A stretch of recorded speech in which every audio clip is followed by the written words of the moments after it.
What's up, guys? How's everybody doing, man?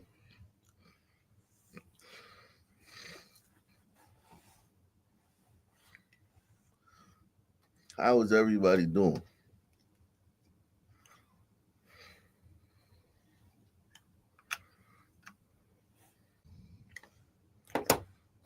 How is everybody doing?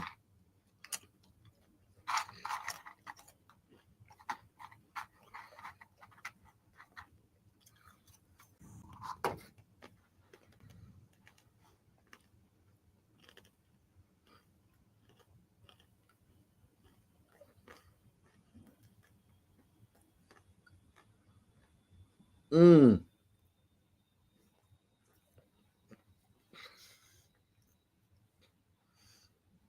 we got a lot going on, man.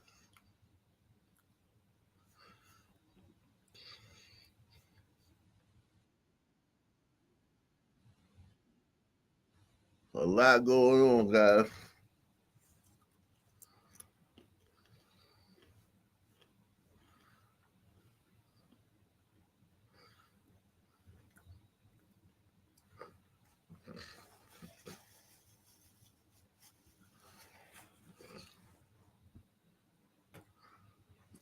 Mm,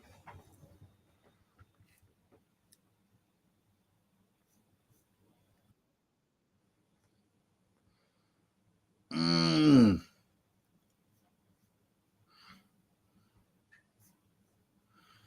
Everybody hit that like button, man.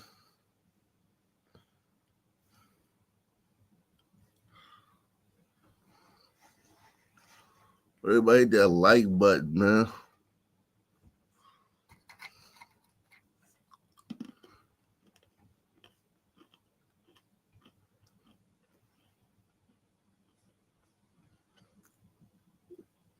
Everybody hit that like button for me.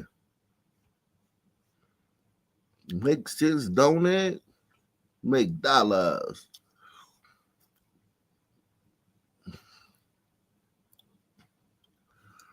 Oh, beautiful, beautiful morning, man. We the only ones here. We the only ones up, man. We the only ones up, man. We the only ones up, y'all.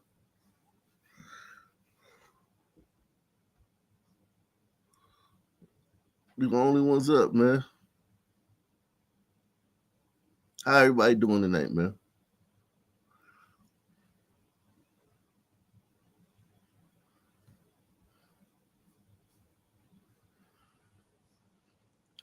How everybody doing tonight?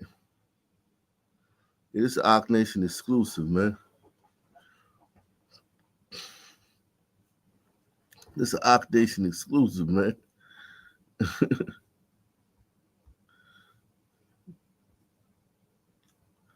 We doing it for this white guy's eye, man.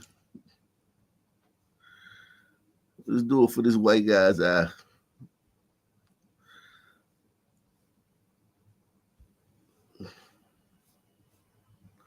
I don't think any rappers got killed today. We're going to check that, man. We're going to check that. I think we had the first day in a while when no rappers got killed.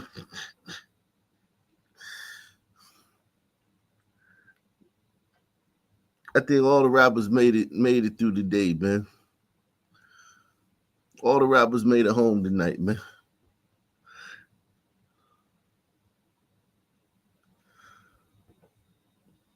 All the rappers made it home tonight, y'all.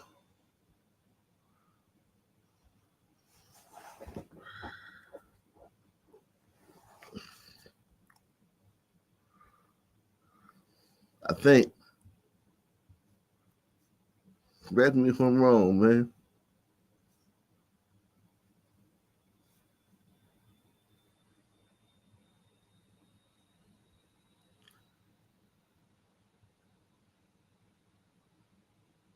I don't know if no moms got killed today, man. Unless they was black. Are black? Are there any black moms? Are blacks taking up the mime profession?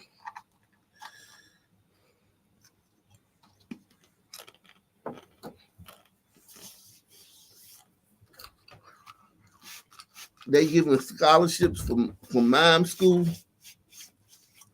The United Negro, the United Negro Mime School Fund.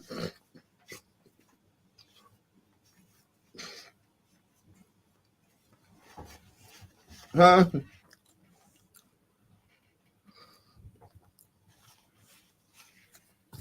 The United Negro Mime School Fund.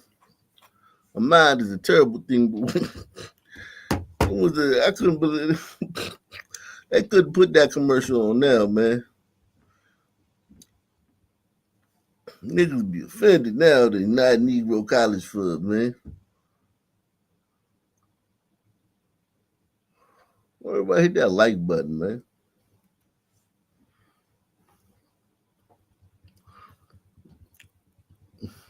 Let's see what this man lying. Let's see what he lying about, man. You know he lying on some niggas, man. He looked like the type to just lie on some black dudes, man. For no reason, man. Don't you?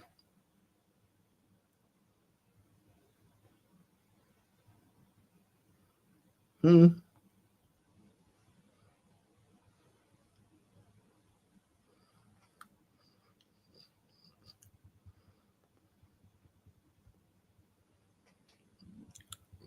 Just a line on some black dudes, man.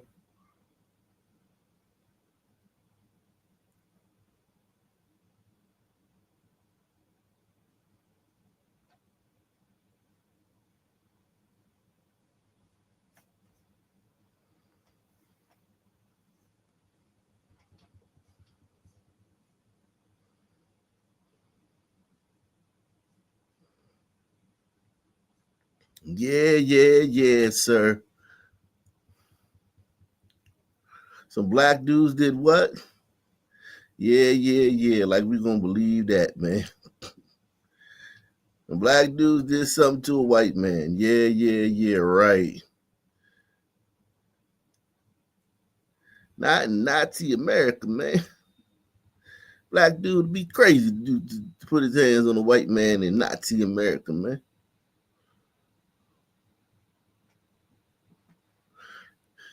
Yeah, sir. Whatever.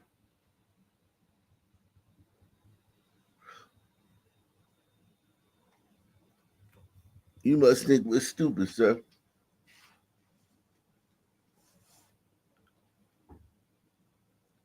It's basically Jim Crow all over again. You mean to tell us some black dudes did something to you? Sure.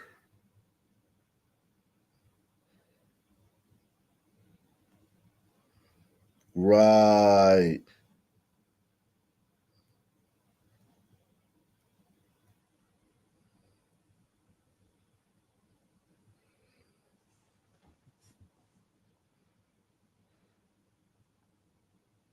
Right.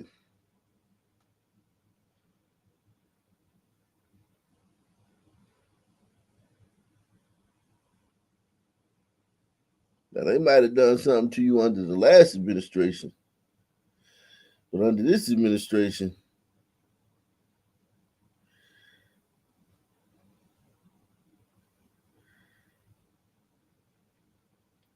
every time I see a black person walking down the street, they shivering. It could be 80 degrees outside. The black person just shivering. What's wrong, man? Damn. Black people know, man. Black people ain't stupid, man. You can't do shit in Trump. You can't do nothing under MAGA. MAGA gonna get you. White supremacist nation, man. We a white supremacist nation right now, man. Haven't you noticed all the black female congressmen have shut up? You ain't heard a word from none of the black female congressmen. Women.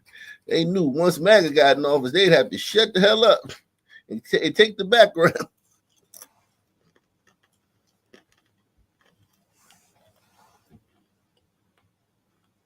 Salute to ass freak, man. All the black female congressmen, they waiting 4 years before they just duck their heads out of their hole again and start talking again.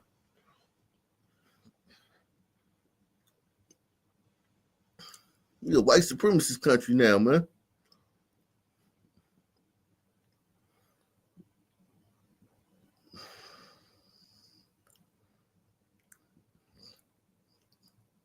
Yeah, man.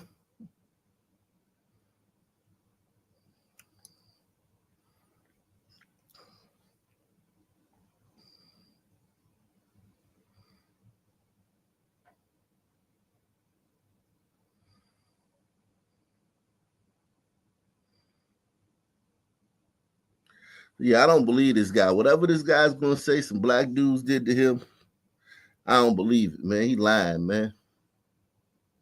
Why would some black dudes want to swing from a tree?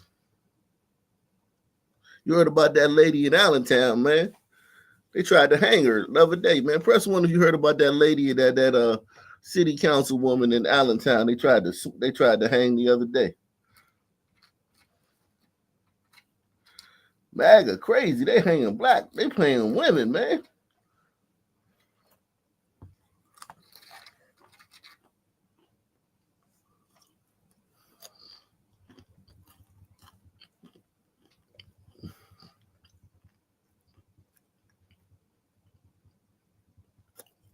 MAGA is out of control, man.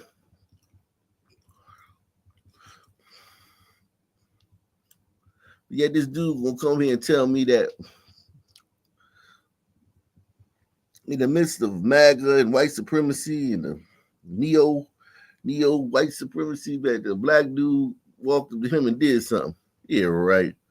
Salute to S Freak, man. Shout out to Mark Warning, man.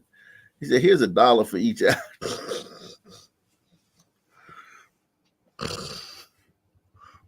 $1 for each rope.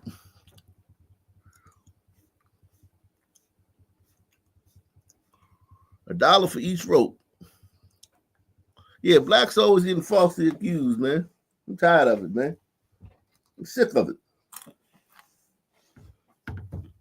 Sick of it. I've had it up to here with blacks getting falsely accused, man.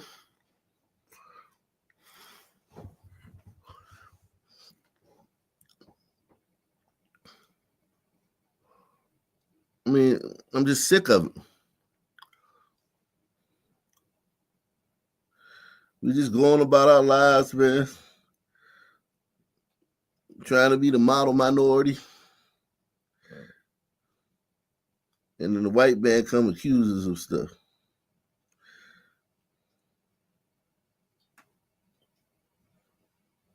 And it's always a white dude like this, man. Like Oprah said, man, because he's white, his white skin makes him more important in America than Oprah Winfrey or Barack Obama, man.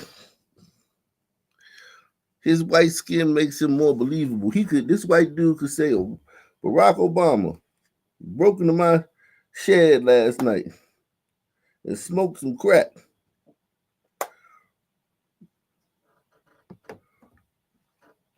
And the system gonna believe him because he's white. Just think about that, man. We was this close from not having a black president, man.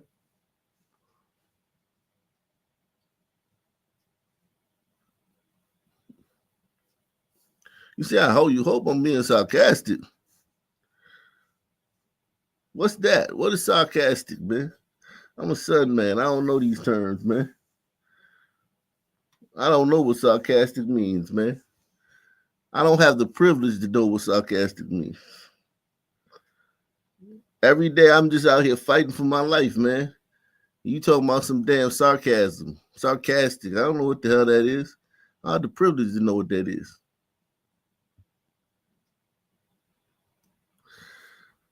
I don't have the privilege to know what sarcasm is. Gave them time to get there to come back to me before the police or the ambulance, either one ever showed up. It was a problem. Big problem. New at 10, a South Haven man is recovering after a car accident ended with a crime. The people in the other car left the scene, but later came back, beat the man, then robbed him. Hello, I'm Greg Hurst. Hi, I'm Stephanie Skurlock. The victim speaking out tonight saying this all happened in the blink of an eye. WREG's Brian Ditlick is live downtown tonight as the search for suspects continues. Brian? Stephanie, Greg, Jeffrey Richardson says that he was headed into work, but right as he was about to turn in, he got into an accident. After that, it got even worse. When I went to the hospital, they told me I got a broken nose and broke jaw, and I skinned my knee up real bad.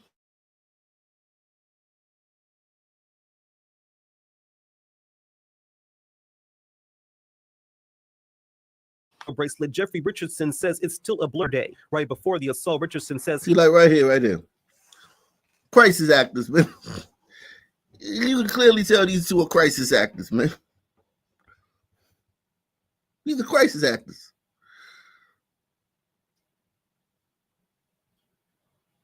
Who runs like that, man? Look how they running in perfect lockstep, man. Who runs like that, man? I wouldn't be surprised if those was robots, man. Hit one for crisis actor, hit two for robots.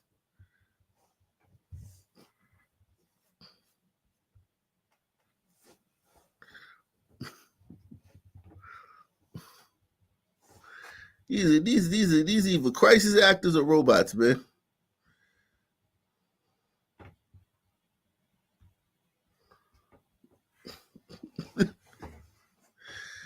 Three? The hell is three for?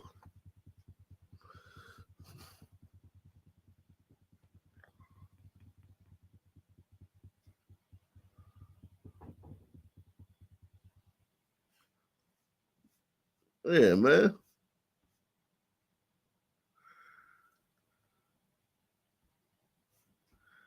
day. Right before the assault, Richardson says he and those same two men were involved in a crash off Winchester as Richardson was turning into this beauty supply store. He says he was getting paid to clean the parking lot. All of a sudden, the other car was right there in front of me, and they hit me and spun me all the way around, 360 degrees. Then my truck was sitting still, just like I was turning out of the turn lane still. Memphis police say Richardson hit a black Chrysler 300, but 15 to 20 minutes later, after the accident, the driver... Right, a Chrysler 300. So predictable. So predictable. This has the Illuminati written all over it, man. This has the Illuminati written all over it.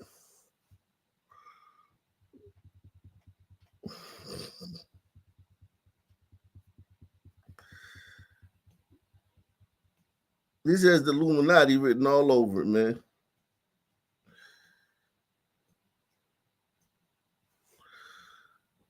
Right. It was in a black Chrysler 300. How convenient.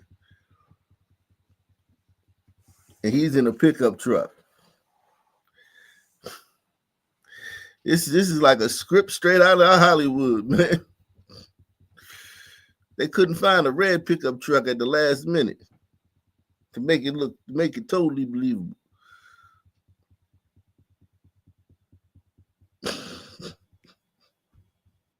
And they hit me and spun me all the way around, 360 degrees. Then my truck was sitting still, just like I was turning out of the turn lane still. Memphis police say Richardson hit a black Chrysler 300, but 15 to 20 minutes later, after the accident, the driver and his passenger came back. It happened so fast, I didn't know what was going on. The only thing I could do is try to get away from it, and that's what I was trying to do. I think that's how I messed up my knee, was trying to get away from him. Richardson says it was after the crash and after his assault that he was able to get help from. And then look, he trying to get away from. What kind of story is this? Is bullshit. What kind of white man would have to get away from some black dudes in white supremacist Trump America? They would be trying to get away from him. Press one. He's the threat. Remember what Jasmine Crockett said? This guy's responsible for 80% of the crime, of violent crime, man. Look at him. They're trying to get away from him. But the media always wants to spin the narrative. You see the way the media spin the narrative? Oh, he's trying to get away from them. But look at the film. What does the film show? The film shows them running and his ass standing right there. And two prosthetic black eyes.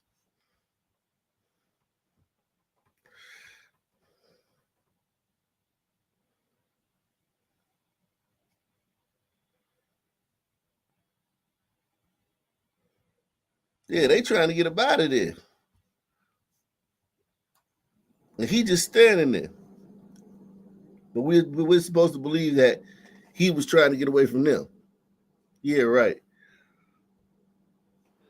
You know, and they hit me and spun me all the way around 360 degrees. And my truck was sitting still, just like I was turning out of the turn lane still. Memphis police say Richardson hit a black Chrysler 300, but 15 to 20 minutes later, after the accident, the driver and his passenger came back. It happened so fast, I didn't know what was going on. The only thing I could do is try to, you know, try to get away from it. And that's what I was trying to do. I think that's how I messed up my knee, was trying to get away from him. Richardson says it was after the crash and after his assault that he was able to get help from workers here at this Metro by T-Mobile store, where they said that they helped him get back inside to safety. Once they attacked me, that's when I went. They told me they said you need to come in here, and they locked the door so they couldn't get back to me again if they did try to come back again. As the chaos settled, Richardson found that his wallet had been taken. He says at the time he was more worried about the pain from the beating. I did get a concussion out of the deal because when I called to tell my boss and my sister about it, they said I'd done called them once and told them. After Richardson recovers, he says he'll start looking for a new truck. They did wrong, is all I can say. Is you don't treat an older man like that. Now, another vehicle was involved in this accident. Witnesses tell Memphis police that while they describe the suspect vehicle as a black Chrysler 300, they're not 100% sure that's where the suspects came from. It's why Memphis police are encouraging anyone that knows anything about this incident to call Crime Stoppers at 528-CASH. For now, we're live in downtown.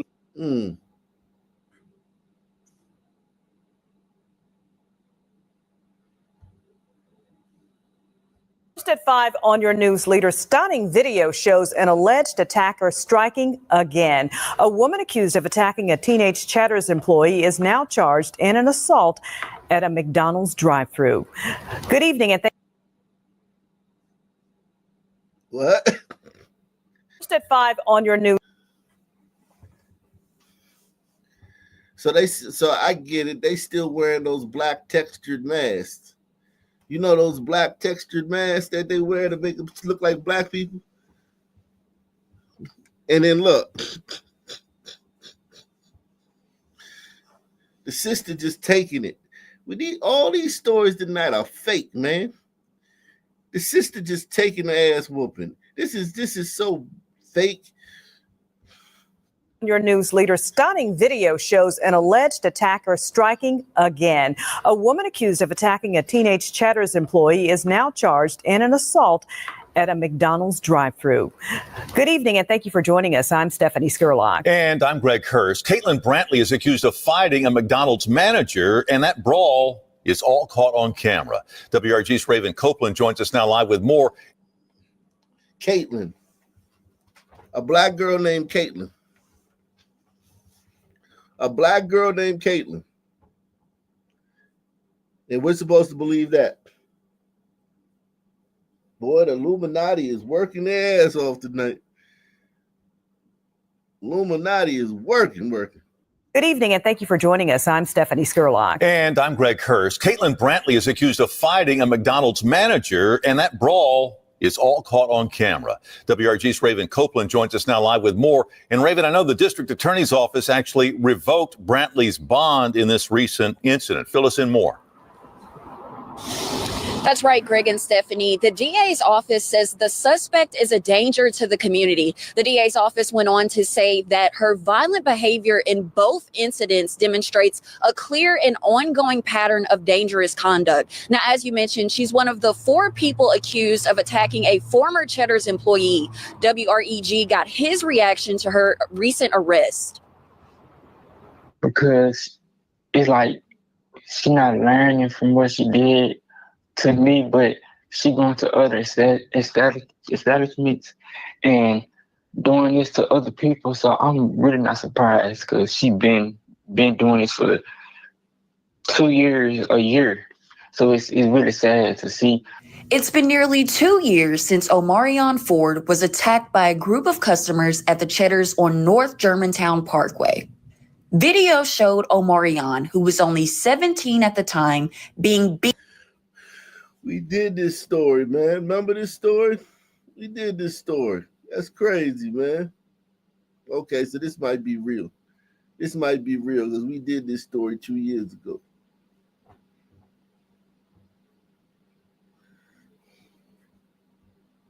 Being beaten by at least 4 people. Memphis police say Caitlin Brantley was one of them. She's now in the headlines in police custody again. Investigators say that in February, Brantley got so upset over a McDonald's order that she climbed through the drive-thru window and beat the manager. Omarion says her recent arrest is not shocking to him. I was surprised because I knew she was going to do it again. Because how she acted in the restaurant, I knew she was going to do it again. So I was surprised.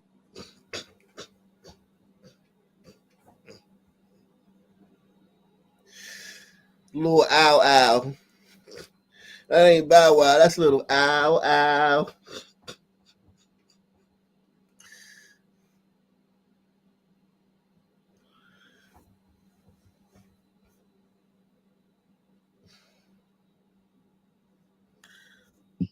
Because how she acted in the restaurant, I knew she was going to do it again. So I was surprised.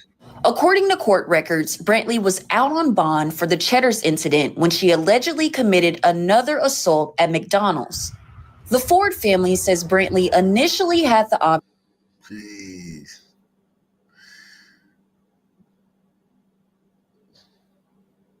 When you see them cheap strollers, man, you see them little fold-up strollers that look like umbrellas when you fold them up, you know you're on the wrong side of town, man. Let me show you something, man. In the restaurant, I knew she was going to do it again, so I was surprised. According to court records, Brantley was out on bond for the Cheddar's incident when she allegedly committed another assault at McDonald's. The Ford. These little strollers, right? Let me see if I can move. Let me see if I can move my.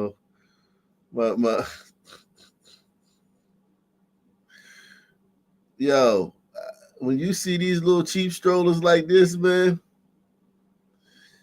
you're in the wrong side of town, man. The little strollers where you just roll them up and put them in, and throw them over your shoulder. My kid's stroller, man. My kid's stroller like a goddamn Sherman tank, man.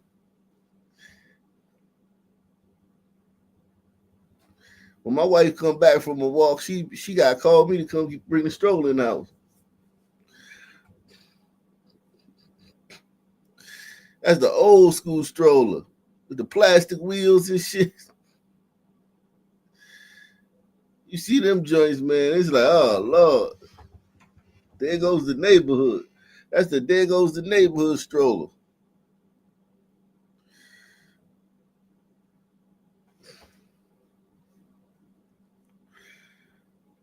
Stroller costs $15.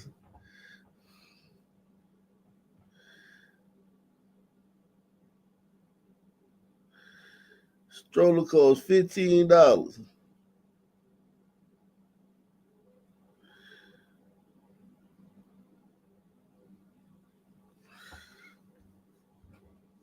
The Ford family says Brantley initially had the option to take a plea deal in the case, but that changed when the judge heard from them and the victim in the drive-thru attack. And I'm really happy that the judge was really on my side and she was able to really understand what really happened. And for her to, to say that we're not doing a plea deal, we just gonna go through trial. That was like, it just made me so happy. Like, I was so happy. Omarion still suffers from anxiety after the assault, but he's grateful he's one step closer to justice. He really needs some time to Is think. there another word for happy that you would like to use, brother? We get it, you're happy, but we'd like you to expand your vocabulary, brother. Is there another synonym for happy that you would like to use?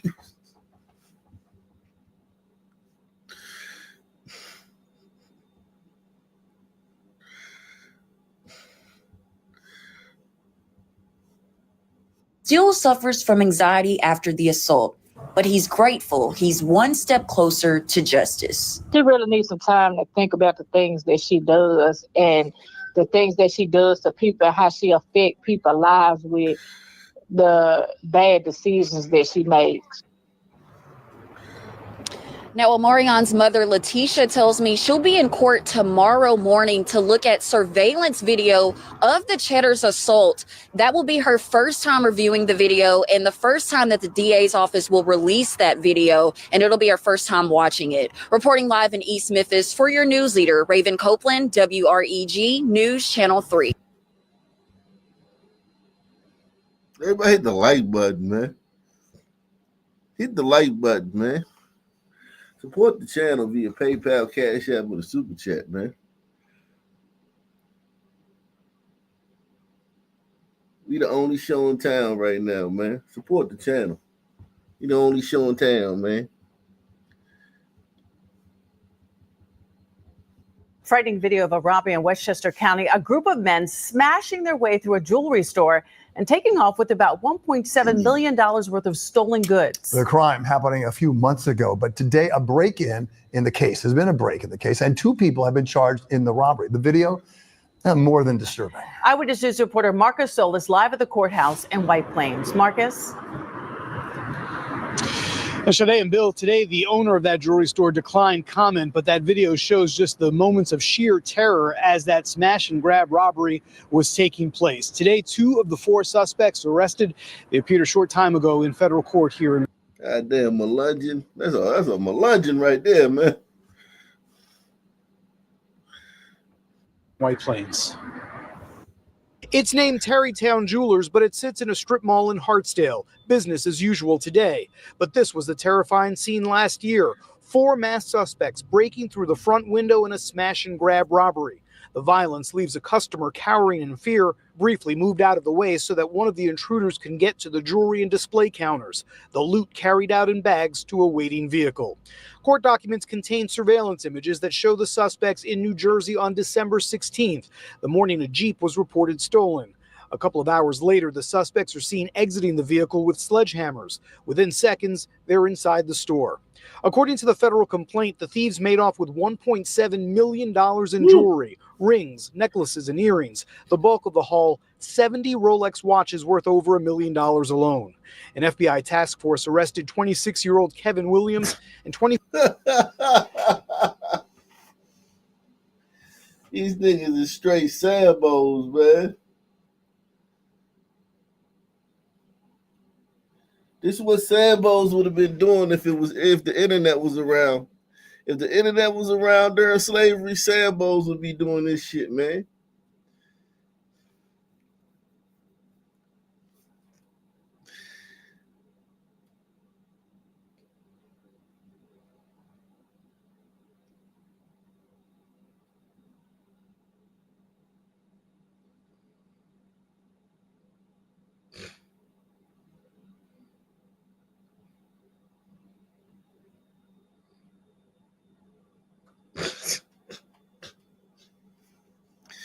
Niggas is so visual, man.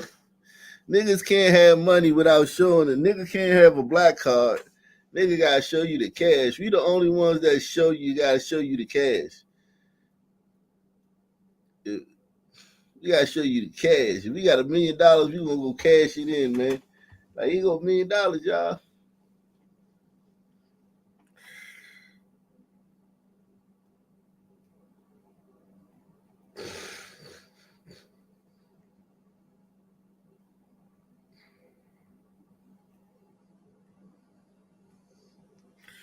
Wow. Shout out to Mark Warning, man. He say $1 for each of those stacks.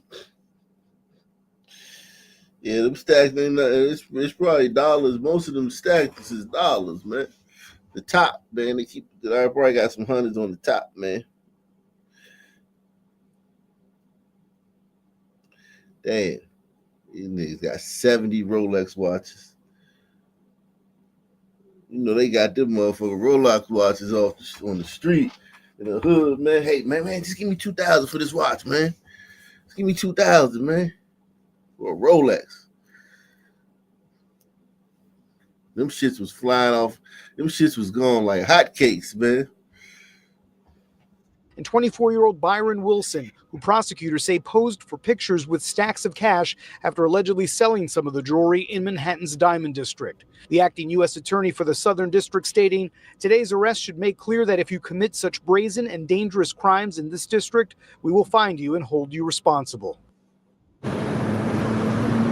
Well, both suspects from Irvington, New Jersey, they're being held without bail, charged with conspiracy to commit robbery and robbery. They're also under investigation for possible connection to similar robberies in Nassau County. We're live in White Plains. Marcus Solis, Channel 7. Thank you for that report, Melungi.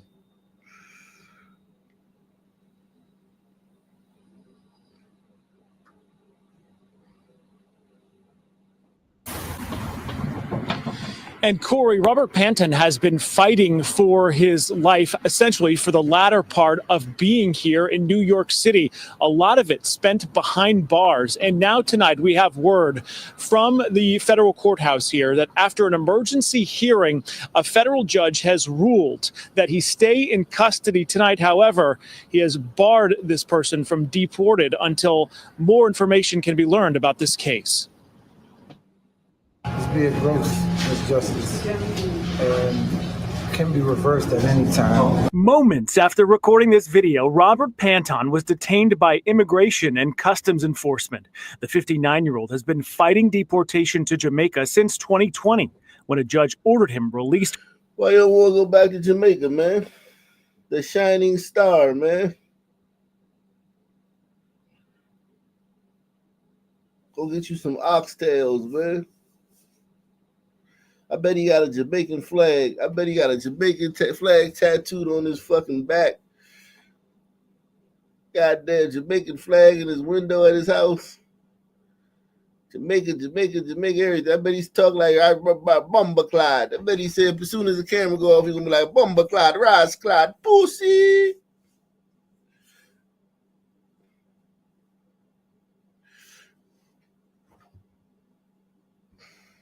Released from prison after a radical reform, turning his life around in his 3 decades behind bars for a narcotics conviction during the war on drugs. This nigga did 3 decades behind bars. Hey, man. So now you home, you an activist.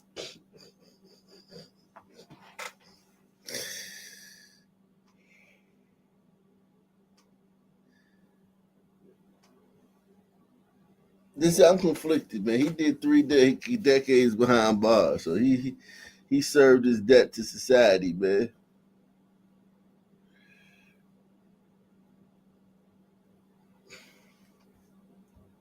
The 59-year-old has been fighting deportation to Jamaica since 2020, when a judge ordered him released from prison after a radical reform, turning his life around in his 3 decades behind bars for a narcotics conviction during the war on drugs in the 90s. Same day of my release, Immigration and Customs Enforcement took me into custody during the worst pandemic in our history. For 10 months, he wallowed in a holding cell during the COVID pandemic. And then the grandfather was given a temporary reprieve and granted deferred action on his deportation. Then Tuesday, during an ICE check-in, he was taken into custody.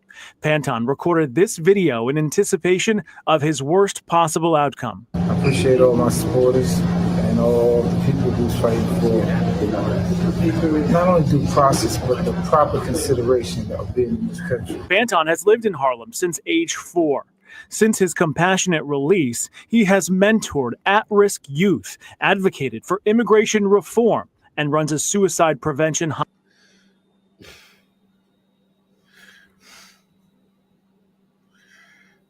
That's crazy. The way to get the son, man, to be a productive citizen is to lock his ass up for 30 years. Press 1.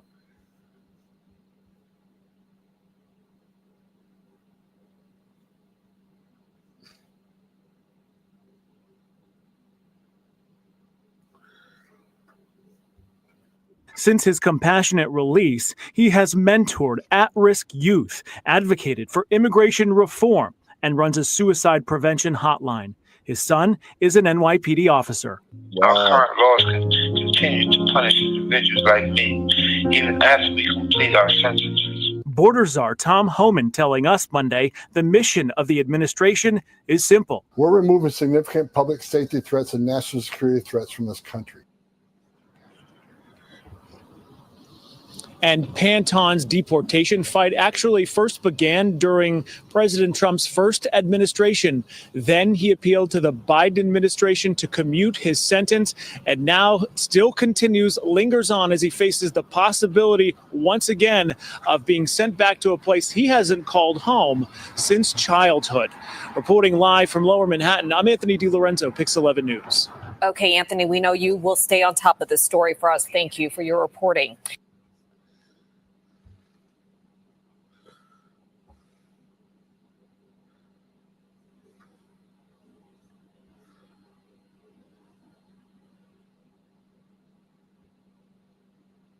Loved ones of the victims are still struggling to understand how something like this could have happened. They say the couple was married for over 20 years, and there was never any signs of domestic abuse. They even told me they didn't know a gun was in the home. Total surprise.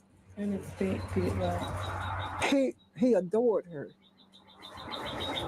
Whatever Renee wanted, Chris would give it to her. Marion Shaw is still coming to grips with the fact that she'll never see her oldest daughter, Teresa Adams Pugh, again. The family called her Ree.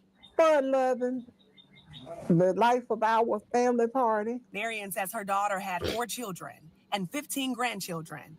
They say Teresa was proud that her granddaughter Denia was heading to North Carolina A&T this fall. She just wanted us to be the best we could be, like you could tell. The Johnson County Sheriff's Office says around 6:45 Saturday afternoon, their dispatch center received a call from 10 Cheney Drive in Garner. Investigators say the caller said nothing before hanging up, which prompted 911 communications to call the number back. That's when the sheriff's office says a man answered the phone saying he did not call 911. The dispatch overheard a woman in the background saying, "Why do you want to kill me? I need help." When deputies arrived, they heard a gunshot inside the home. 911 communications called the number back, and the man told them he would come outside to speak with officers. But when he didn't, negotiators tried to convince him to come outside. They ultimately had to obtain a search warrant to enter the home. And that's when they found 53-year-old Chris Pugh and his wife, 54-year-old Teresa Adams Pugh, a couple who loved ones say had been married for more than 20 years. The Johnson County Sheriff's Office is investigating this tragedy as a murder-suicide. And loved ones say they saw no signs of domestic abuse. You would never, like my papa he never yelled at us or like, there's no way you would have suspected. He never yelled at us, whooped us, none of that. He wasn't violent at all. You can't even say you seen him mad, because I could count on my hand how many times I got mad one hand. In front of us, like none of that. Neighbors who didn't want to be identified say during the standoff, officers were asking residents to either evacuate or not come home. I pulled up my Ring doorbell, and an officer was approaching, just telling me, please do not come home. He wouldn't tell me what was going on, but just said, just don't come home, and I will let you know when it is safe to come home. And like loved ones of the victims, this homeowner was also in shock after learning what happened to her neighbors. They kept to themselves, but very friendly, supportive. With my son would have a lemonade stand, and they would come support. And now this family is left with questions as they are forced to grieve the loss of 2 lives forever. Chris was a good man. I'm not going to say, but he just did the wrong thing. And the family of Teresa Adams Pugh plans to lay her to rest this Saturday. They're making funeral arrangements right now.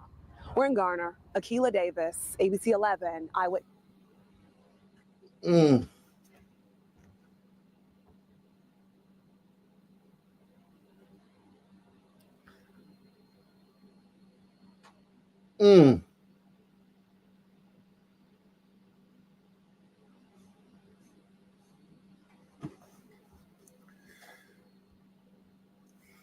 Take the $10 challenge via PayPal, Cash App, or the Super Chat. Support the damn channel, guys. Take the $10 challenge. Take the challenge, man. Wow. Let me hit the link, man. Everyone hit the like button too, man. I'm sure we got at least somewhere close to 200 likes, man. I'm sure we do, man. Ain't even gonna check it, man. I'm that confident in y'all that we got 200 likes.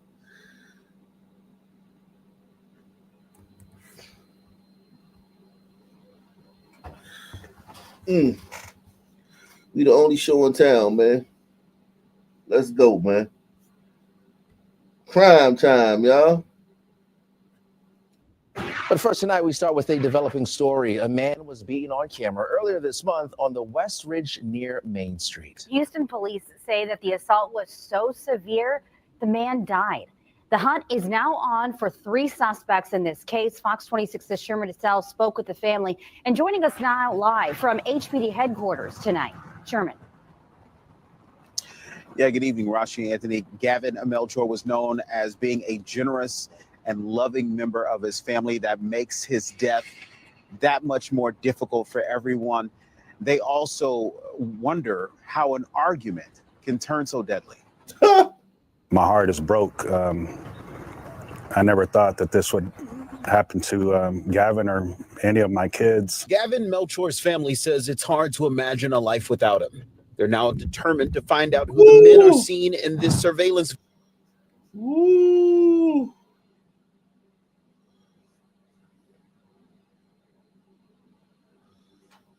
Damn, bro. Good thing though for the police. All you gotta do is catch one of them. You catch one of them, you gonna catch the other 2. Press 1. Damn.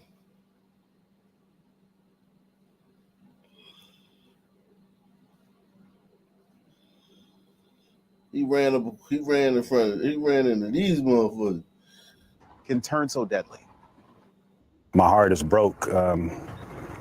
I never thought that this would happen to Gavin or any of my kids. Gavin Melchor's family says it's hard to imagine a life without him. They're now determined to find out who the men are seen in this surveillance video, beating the 24-year-old to his death. It's a small world, so we're hoping that someone knows someone or can just find it in their heart to make a call. Around 1 a.m. on March 2nd, police got a call about an assault at a strip center parking lot on the 2900 block of West Ridge.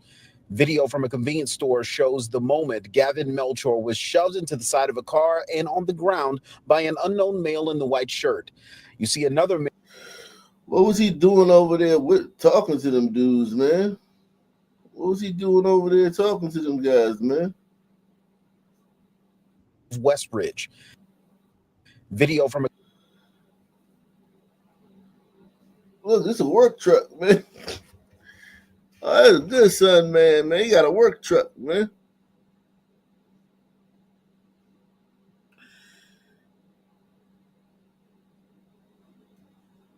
What was he doing over there talking, engaging with these dudes, man?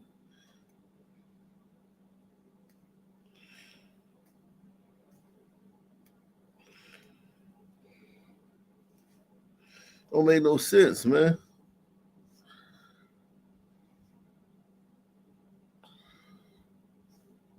Go ahead, man. What do y'all think, man? Why was Gavin over there, man? Well, peace and blessings to the brother Akintunde. Peace and blessings to the brother Akintunde. Yes. Nah, man, he just I mean, what do we call this? Denial? You just don't know. I mean, I feel like you gotta know, man. I mean, it's just You the gas station guy. Was he like a beggar or something? Was he asking for some change? Gavin? Like, what was he doing interacting with these guys? well, I mean, what he was doing was he was going against every basic survival instinct. I mean, he knew what he was doing. He knew he shouldn't have been doing that. Come on now. Shout out to Roger Wood. He says, you should sell a welcome home kit. Jamaican edition. Includes a copy of Shadows, a best of Gregory Isaacs album, and a beef patty. Yeah, some sandals, man. And a fishnet and a fishnet wife beater, man. Video from a convenience store shows the moment Gavin Melchor was shoved into the side of a car and on the ground by an unknown male in the white shirt.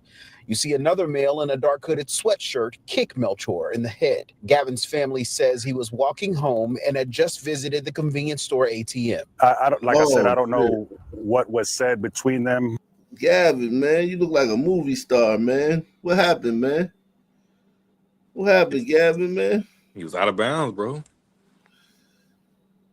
Nah, but it's like where he was at, he could have avoided. It wasn't like he crossed paths with them. He was in between the car. Like, you don't get right here. Hold on. 2900 block of West Ridge. Video from a convenience. Yeah, you don't get right here. He was on foot. So how did he get in here with these guys? Well, he just stopped here to get to the ATM. It's something. It's something like. Was it a drug transaction or something, or was it? I mean, it could have been, bro. But he probably thought shit was sweet, man. I mean, if I see something like that, I'm self-defense wise. No, you never ever walk between two cars, man. You never do that shit. But I mean, I think he thought shit was sweet out here, man. I don't know what to tell you. There's something more to this story, man. He don't necessarily look like a crackhead or a junkie. What was said between them, it angers me because I know there was a lot of people standing around, and in these days people love to record and look. The beating that followed and led to Melchor's death was too graphic for HPD to release. Damn. The family's devastated knowing that Melchor, a young man with plenty of promise and joy, is gone. Not that often do we get this type of call to a family. You could have not spoken to us. What made you want to call us and to hear you guys out? To me, it's very important that people know how good of a person my son was, how undeserving he was of this. And I wanted to really put it out there so that it could be on the news and people on social media. Somebody may know one of those individuals and come forward with any information. So he's got a father. That so much of the local press was at their home speaking to them. They are determined to figure. We got some good pictures of these Negroes, man. Well, he's got a father, a mother. I think they were in his backyard. Looks like a nice home. Yeah. Dude just thought shit was sweet, bro. He was just in the wrong place at the wrong time, and he just thought shit was sweet.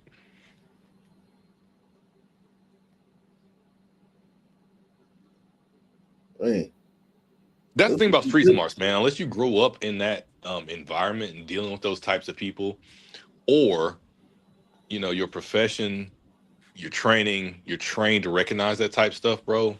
You don't recognize that, man. I've had many, ex-girlfriends. I'm telling them things like, hey, when you walk to your car, make sure when you get into it, don't be on your phone, lock the door immediately, drive off as soon as possible. Like, they don't understand this stuff because they're not from that world. So you're either born and raised in that world, which I don't think he was, or you're trained to recognize that world, which he obviously was.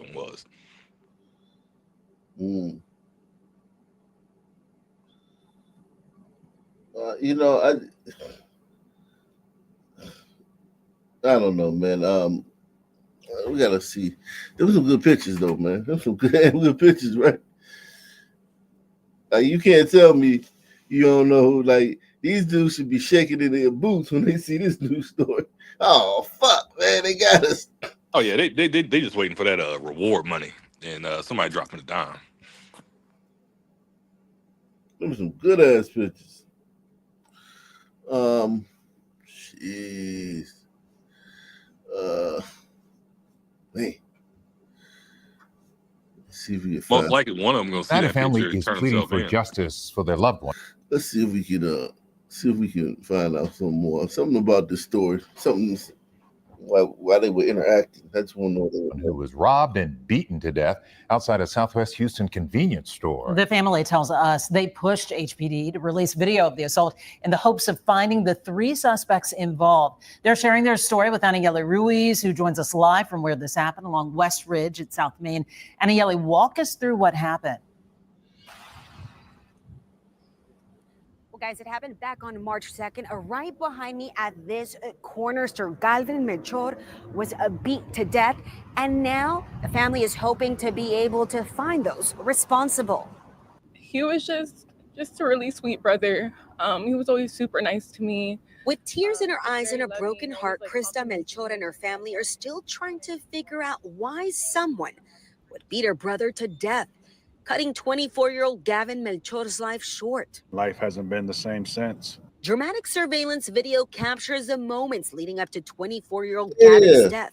The footage shows Look like, what the fuck does that look like?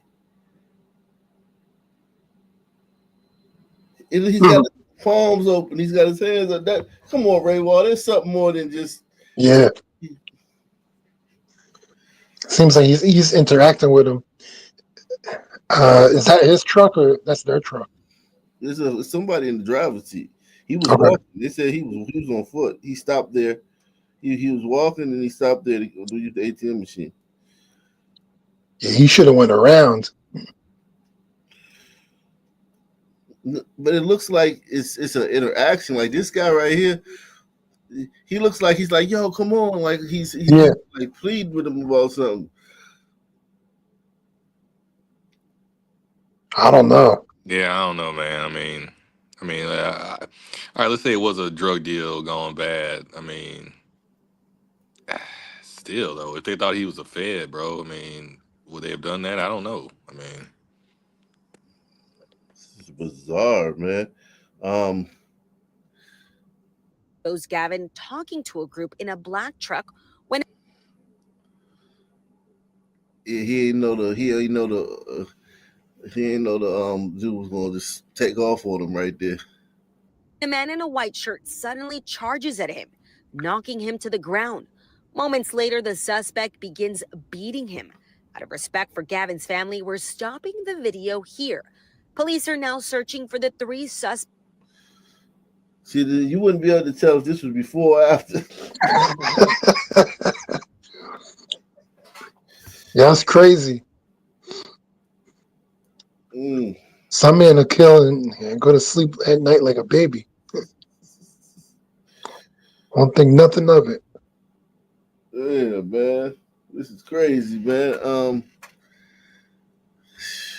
Suspects connected to the attack. Wasn't even giving a fight back. If you watch the video, he's just, trying to hold them back, and that's how. Because that's not his personality. He's not somebody that's going out there fighting. For Gavin's family, watching this video has been incredibly difficult, haunting, they say, especially for his father. I felt helpless as his dad, seeing him get roughed up like that and robbed. It made me angry because he was just a really good kid. He really was. Houston police investigators say Gavin was robbed by the suspect in the white shirt. Gavin's dad said he had just gotten cash out of the ATM inside.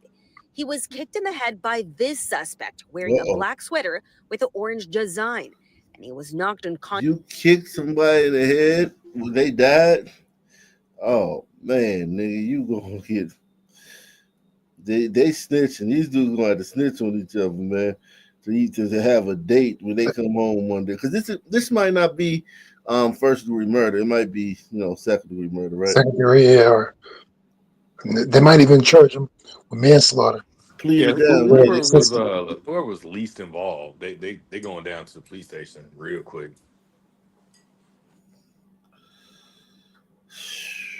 Man. Yo, Ak, everything that Sons Project white people did is what we do now. And you couldn't walk across the street. White man stomp you out. Look at these sons. I'm telling you, man. Every city. This dude just kicked him in the head, and that's that one kick. That could be the only thing he did was that one kick, and his ass is in deep trouble. Was kicked in the head by this suspect wearing a black sweater with an orange design.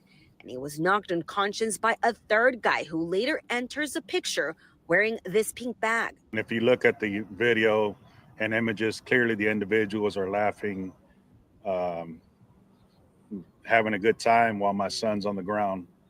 And that's why I call them cowards. Does that hurt even more, Dad? Yeah, it does, because I wish I was there to defend him. And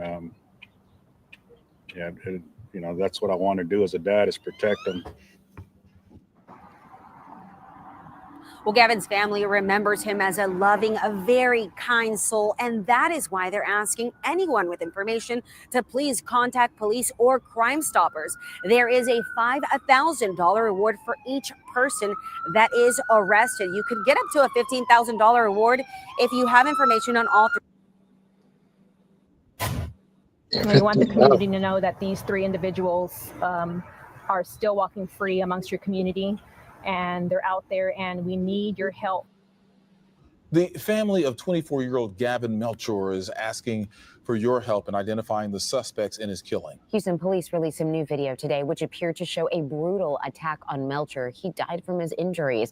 This all happened on Westridge Street in Southwest Houston. KPRC 2's Jaewon Jung spoke to the family, who shares how they're seeking justice.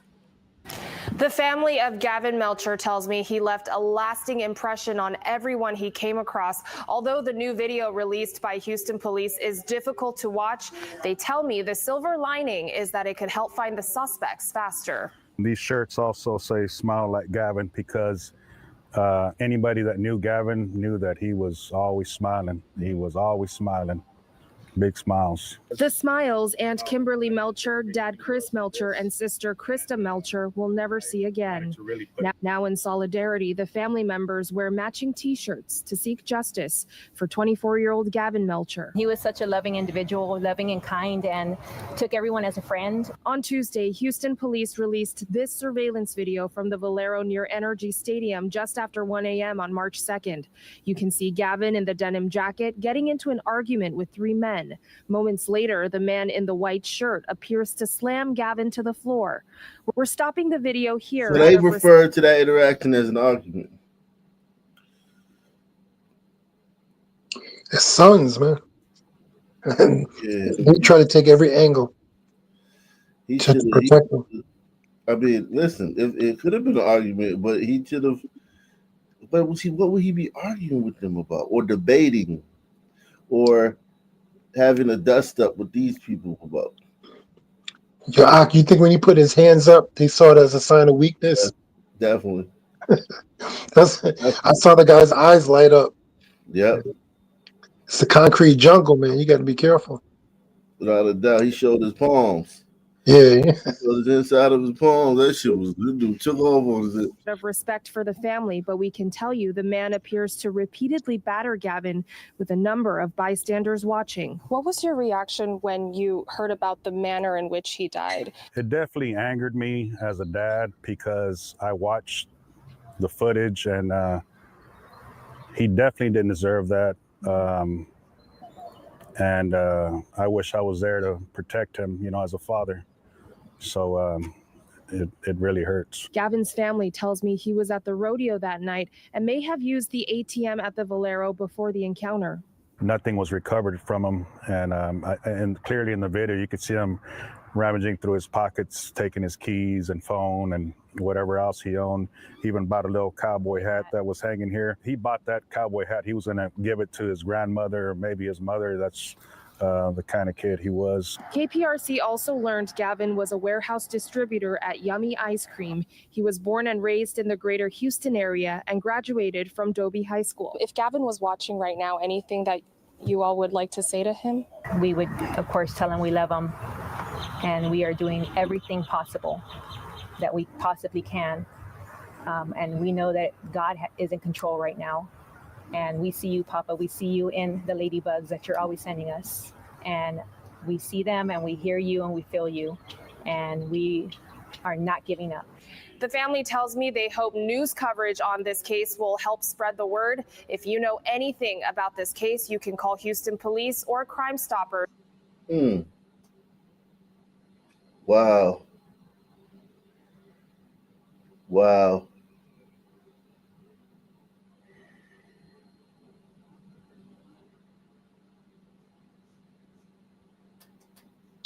It's a sad story, man.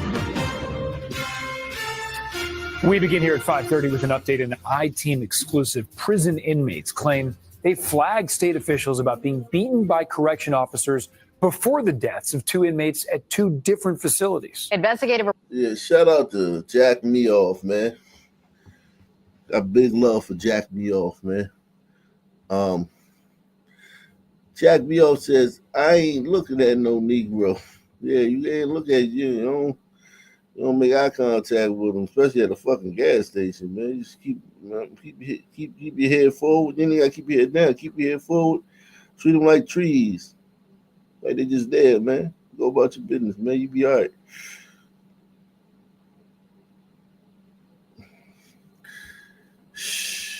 S Freak says,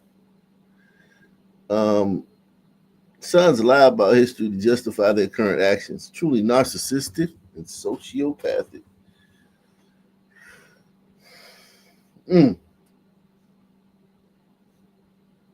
Investigative reporter Sarah Wallace spoke to the father of Robert Brooks. That's the man whose deadly beating was captured on video, triggered a huge investigation. There's no rationale that can explain this level of inhumane treatment. Robert Brooks' son, Robert, died after a beating by officers at Marcy Correctional Facility caught on body cameras in December. After that video went public, inmate Juan Rivas came forward to the I-Team. He was hospitalized for 10 days last October after suffering 5 broken ribs and a punctured lung and reported the incident.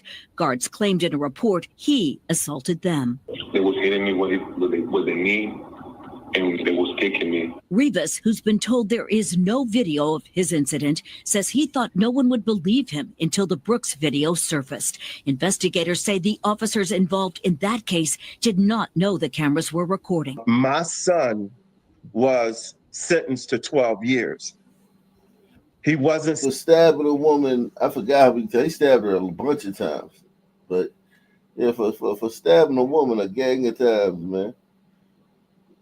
He got 12 years, man. He's about to say, my son was sentenced to 12 years. He was not sentenced to death. Right, exactly. But this guy, what about karma, man? I mean, or what about this was just like his just due for what he did to that woman, man. Maybe, man. Maybe that's the way the world turns, man. Wasn't sentenced to death. Brooks's devastating video, which resulted in multiple officers facing criminal charges, including murder, also prompted other inmates to come forward, including Chris Giles from Midstate. He says he was assaulted on February 28th, one day before Messiah Nantwi died of a suspected beating there. We've confirmed all the incidents are under state investigation. They just started beating me and beating me. Giles told us he was not only beaten, but tortured. He says he had suffered third-degree burns after touching a hot metal pipe. They said, you either have 2 choices. You let us pepper spray you in your third-degree burn, or we're going to kill you and make it look like an accident. Which one do you want? Almost immediately after our story aired, Giles, now at a different prison for his safety, says he had a visit from state investigators known as OSI. OSI just came to see you, Chris? Just came to see me, and my pepper spray shot that they did when they pepper sprayed my burn, they just took it into evidence, and he said that they're building their case now on the officers who assaulted me. You was the big factor right there. You were. For some strange reason, these officers get some kind of twisted, distorted pleasure from beating on other human beings. Pieces of shit. That is sick. But beating on pieces of shit who probably were beating them, but then they took it too far. And the crazy thing is the state's going to give them money too. Yep. All of us have to go to work. Yeah, pieces of shit. Them dudes, a lot of them dudes are pieces of shit. They like fighting officers, but it goes too far sometimes. They don't want it to go too far. They just want to, you know what I'm saying? Like the officers might not have taken it too far in these incidents. Yep. Sick. That's savage. We've confirmed several recent assault claims of other inmates, including 24-year-old Keon Walker at Attica, are being actively probed by state DOC investigators. Walker told us he was assaulted by officers on March 9th, but they say he attacked them. Did you assault them at all? Not at all. I was thrown to the floor by maybe 10 or 17 COs. I was kicked, punched. I felt my genital areas being twisted by the staff. Walker, in prison on a parole violation, is scheduled to be released in July. He says he was put in punitive isolation, denied food and running water for days. They turn the water so you can't use the bathroom, you can't drink. I got my toilet a couple of times. I had to take the cups that they get me and scoop out the toilet because I was so thirsty. I got one sheet, no pillow. I got no toothpaste and no toothbrush. And them to get treated way better than us. A corrections spokesman denies that Walker was deprived, adding there are system-wide cameras at Attica. It is unclear whether they caught the Walker incident or the two recent ones at Midstate. By the way, a special prosecutor says he will present the Messiah Nantwi case to a grand jury in April. Sarah Wallace, News 4 New York. Welcome into WTOL 11 News on Plus. I'm Sophia Pericone. We continue to track details about the disappearance and death of 13-year-old Kimani Lateague. First, we go to the latest on the investigation.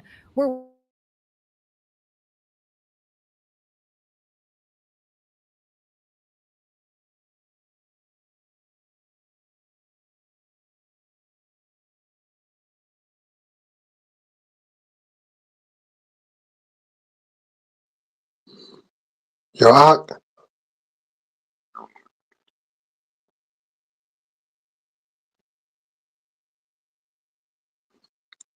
Did he stop the video?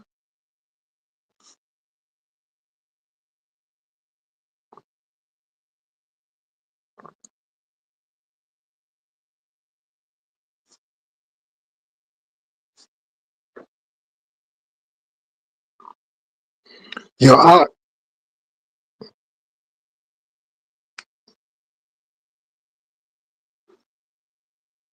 Oh, damn.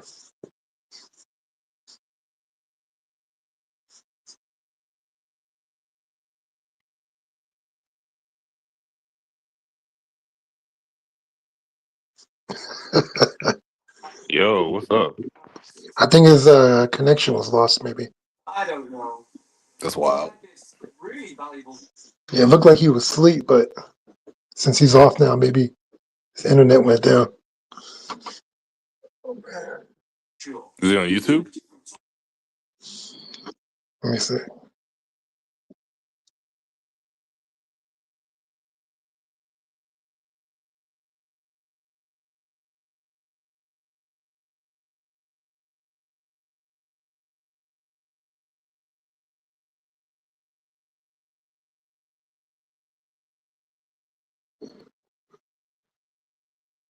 Maybe he'll come back. I don't know.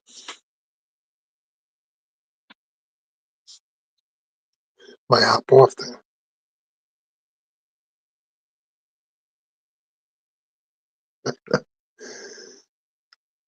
Hopefully he'll wake up soon.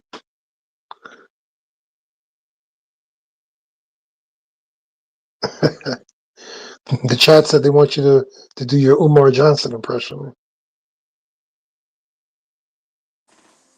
Peace and blessings, Akintunde Nation. Peace and blessings, Akintunde Nation. Now, the problem here is Brother Akintunde is asleep. I said, Brother Akintunde is asleep. Now, if you donate to me, we can do everything we need to wake up brothers like Akintunde. We can wake him up. The ancestors told me that we can wake him up. Now I know that I've been planning on starting a school. I've been planning on starting a school. That school is not there yet, but we're in school right now. I said, brothers and sisters, we are in school right now. Peace and blessings to my Akintunde queens, my YouTube queens, my Twitter queens. Oh, hey, what's up, bro? Yeah, my internet just went out. I don't know, it just went out and it came back. Shout out to Douglas Chunks, man. Douglas Chunks in the building, man. Shout out to Douglas Chunks, man. We need to go to Alaska, man. See what's going on in Alaska, man. Shout out to Douglas Chunks, man. Make sure y'all support the channel like Douglas Chunks does, man. Let your inner chunks out. Something like that. The murder chose to flee to our town. I'll tell you right now, the wrong town to come to if you murder somebody. Our SWAT team will go out looking for you. We are working right now to confirm if the man shot this morning is Darnell Jones. He's wanted for the murder of 13-year-old Kimani Lateague. We'll keep you updated as we learn more. And just a short time ago, our Silver Barker exclusively interviewed Kimani's grandmother and legal guardian, and then Kimani's aunt. Here's what they both had to say. So my first question for you, yesterday, lots of things was going on. We want to know specifically at your home, there was a lot of speculation online that you were being arrested, but when we checked with police, that was not the case. So can you further clarify on exactly what did happen yesterday at your home? Well, I was called and told that there was a mob of people in front of my house. They were angry. It was more or less the people that were here earlier waiting to see if it was Kimani that was in the home. And basically some people from the neighborhood had contacted me and said that there was a mob in front of my house and they were talking about what they were going to do to me once I came home. So the police, the detective said that she would have a unit come out and help me get my things and more or less escort me off the property. I asked to be handcuffed just so they can get the away from my property. Are you scared? So no, I was never arrested. I was taken downtown, but I was never arrested. Are you scared for your safety right now? I am. What are some of the things that you've been hearing and receiving from people? They said they was going to blow up my house. They said they was going to do harm to me. It's just been a barrage of different things that they've been stating. Why? And now yesterday, or let's backtrack first for a little bit. So you are the guardian of Kimani, or you were the guardian of Kimani, correct? I am the legal guardian of Kimani. Okay. So in terms of taking care of her, when was Kimani placed under your care? A year ago. To take care of her. She's been in my home for the past 5.5 years, but I just obtained legal custody of her a year ago. Were you and Kimani close? We were. What were some of the things, trying to think of her and paint a memory of her in a good light, right now with everything that's going on, what was Kimani like? Tell me a little bit about how Kimani was in the time that you got to know her. Kimani was phenomenal. Kimani was a helper. Like she was older than what she appeared to be. Like, you know how they say somebody has an old soul? She was that. She loved older music. She loved playing video games. She loved the friends and family that she was allowed to be around. She played basketball for Spring Elementary.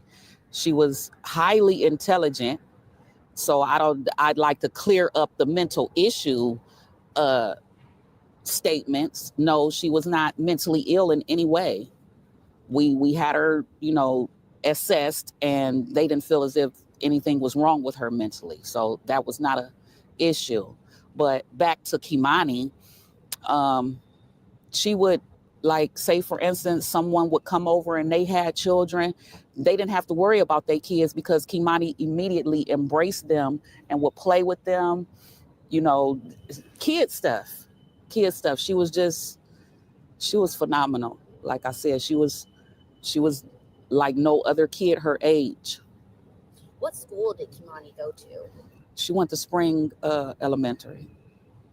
And we were told that at that time she was doing good in school as well too, correct? She was. She had brought her grade point average up from a 3.4 to a 3.9. And, you know, actually they were going to have an award ceremony for the basketball players today at 5:30. But when I divulged to them that she had passed, they've rescheduled it. She was going to receive her trophy for being, you know, on the team and stuff. And she has a birthday that's coming up. Correct? Her birthday is Friday. And she would have been turning 14. She would have been 14. Did you have any plans for her birthday? We were going to have her a large birthday party because it would have been her first birthday where, once again, all of my children were together and could participate in the party. Her mom was supposed to come and everything. So I asked her early on, what type of party do you want? She said she wanted a basketball themed party. So that's what I bought. Things that revolved around her playing basketball. I'm still receiving stuff in the mail for that. So there's been some confusion now in terms of when it comes to family, you know, who's her biological father, who is her biological mother, and then also was she in the foster care system? Can you clear up a little bit of all of that? You know, when Kimani was placed in your care, you know, when is the LCCS? Who exactly did she come from, and how did she? She came from her other legal guardian. I choose not to state her name, but she came from her other legal guardian because the other legal guardian and I were best friends. The other legal guardian is my daughter, Kimani's mom, godmother. And we had already discussed early on, because she's been with this person since she was 9 months old. My daughter has never really had custody of Kimani. So she's been with this person since she was 9 months old until, like I said, maybe 5.5 years ago. Now, off and on, this person, we would interact and, you know, do different things with her, for her, or I would contact her and tell her, well, I need this, or Kimani would like that. And she would come by and oblige, and we would commence.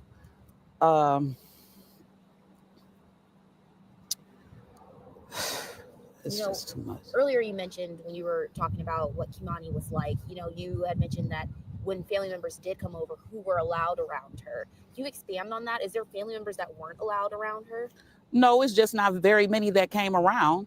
And those that did, you know, she acted, as far as I'm concerned, she acted accordingly. She embraced all children, bad or good. Okay, next question. So now we do know that Darnell, you know, people are looking for Darnell Jones right now. The police are looking for Darnell Jones, and there's an arrest warrant out for him. Do you have any idea of his whereabouts? Oh, well, to my knowledge, he was just arrested in Columbus. He just recently had a shootout with the police in Columbus. They're saying that he confessed to her murder, and no, I take that back. They're saying that he confessed to her rape and slitting her throat. How does it feel to learn that?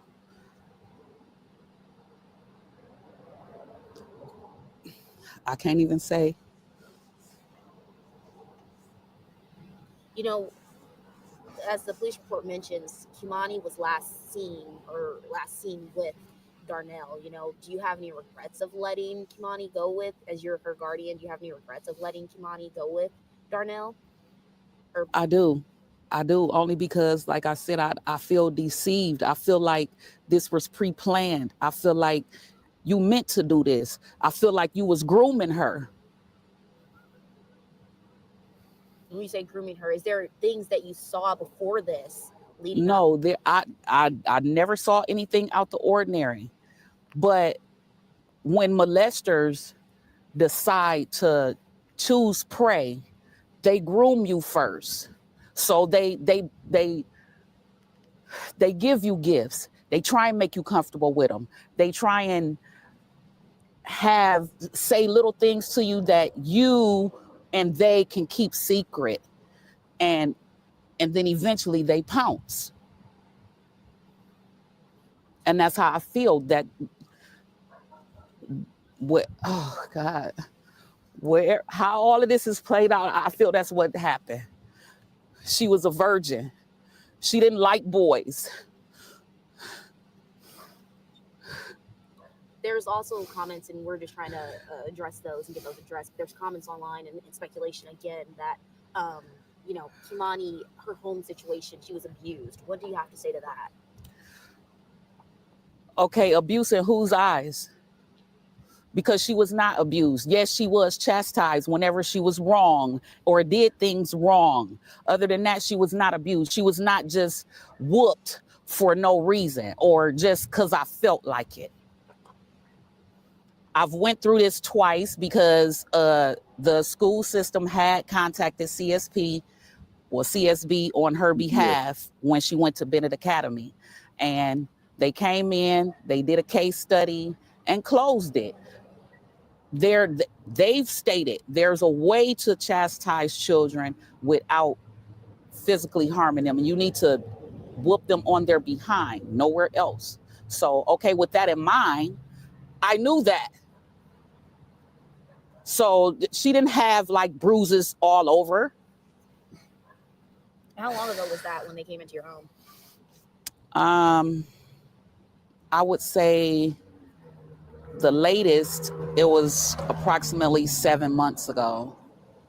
And so you say the latest. So was it a few times that they came into your home? It was twice total. So twice total that they came into your home. Check. Okay.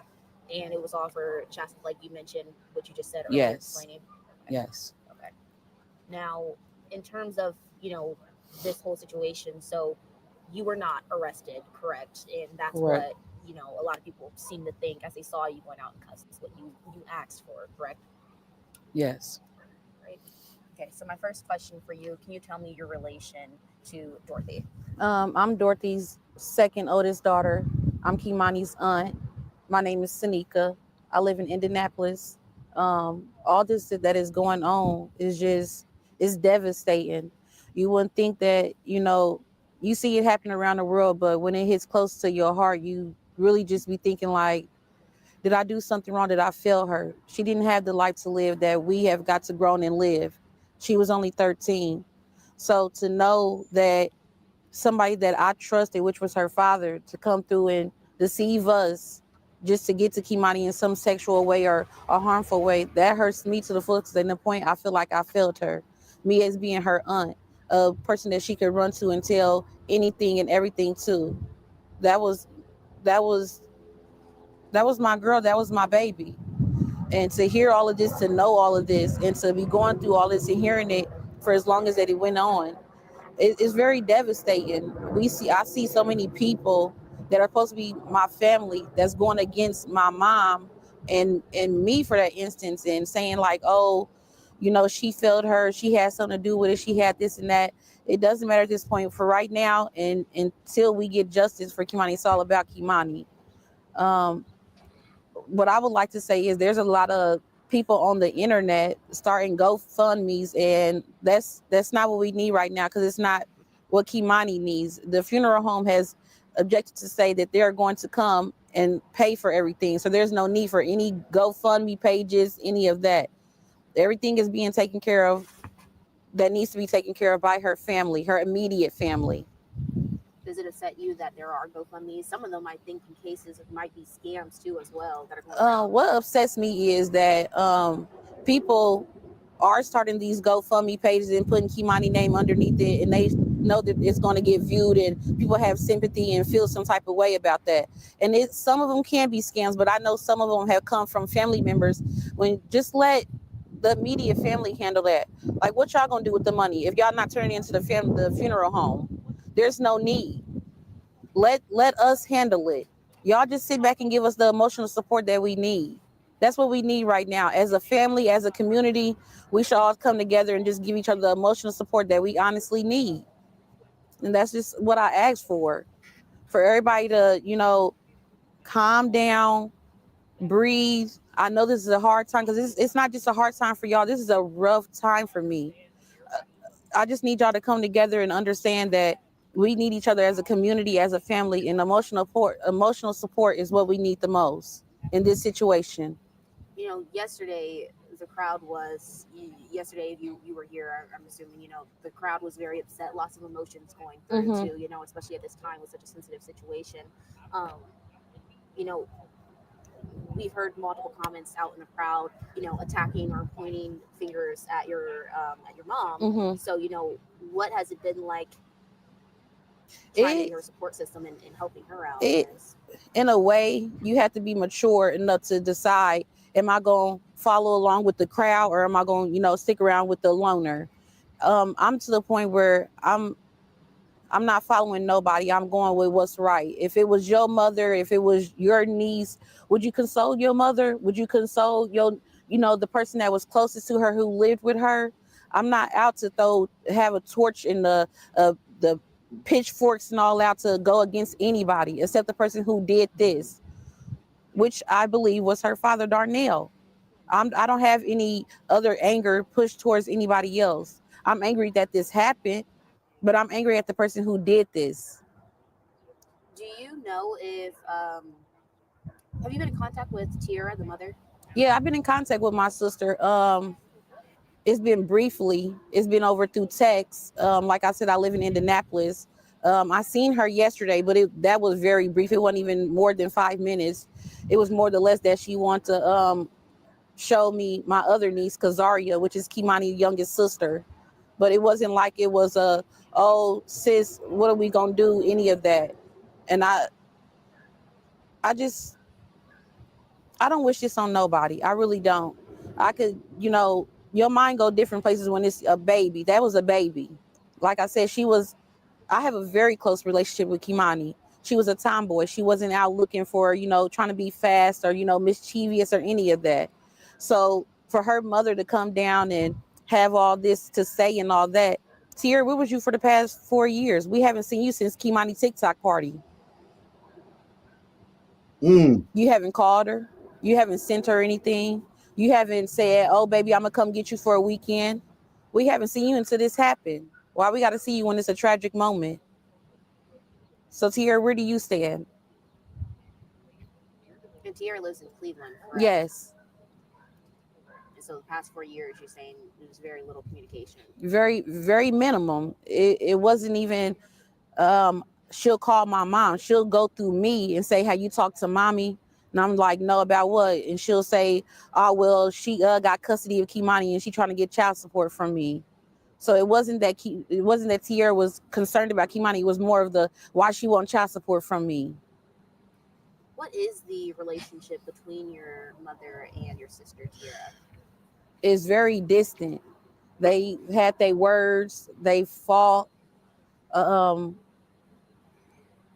Kimani mother has a godmother that Kimani was with before my mom got her. And there was no communication then from Tiara. I feel like Tiara just let her go. Because any mother would be on her toes to get her children back. That wasn't the case here.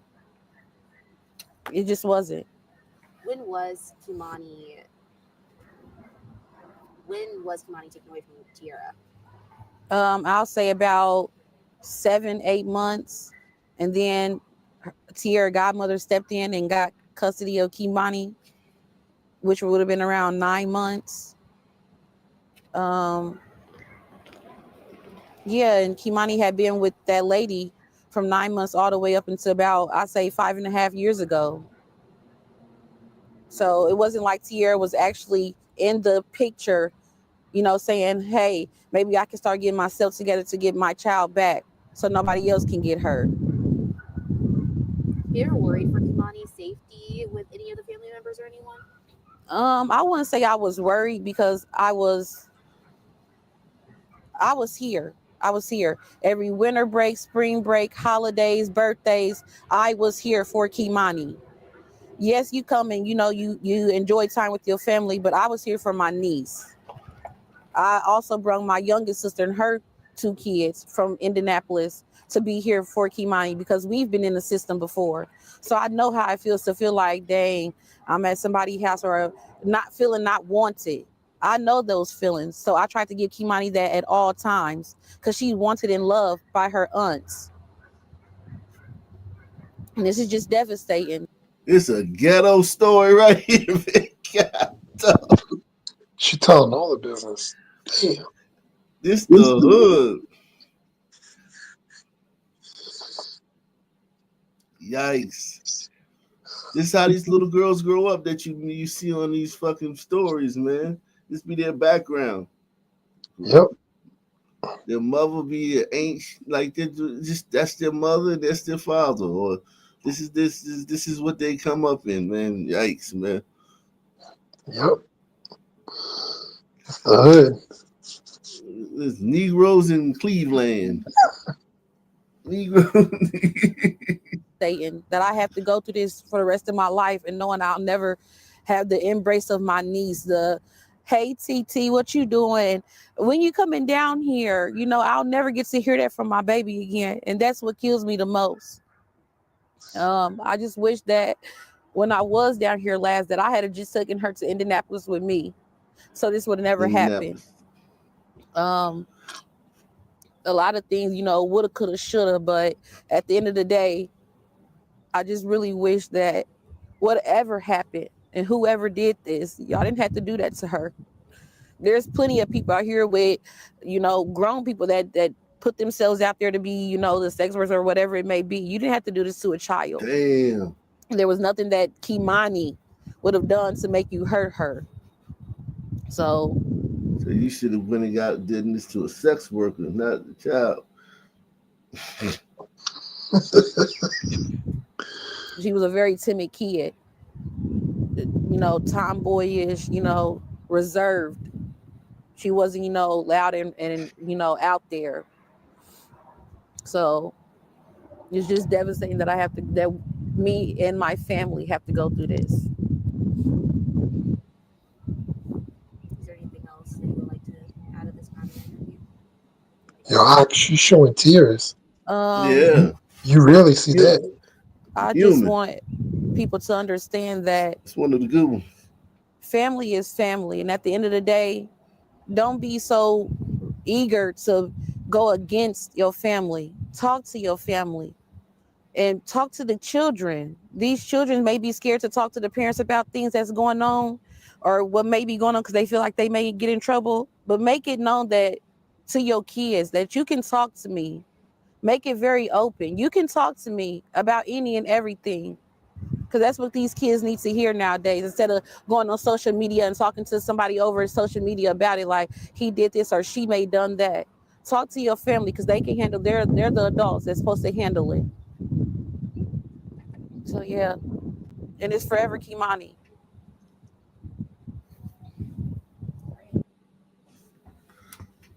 And to be clear, right now, Darnell Jones has been charged with murder, abduction, and felonious assault.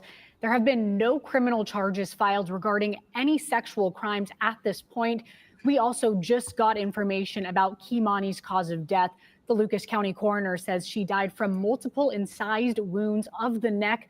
She was pronounced dead shortly after noon yesterday. We'll have much more on this breaking story. Man. Jeez. Damn, Kimani. Fuck.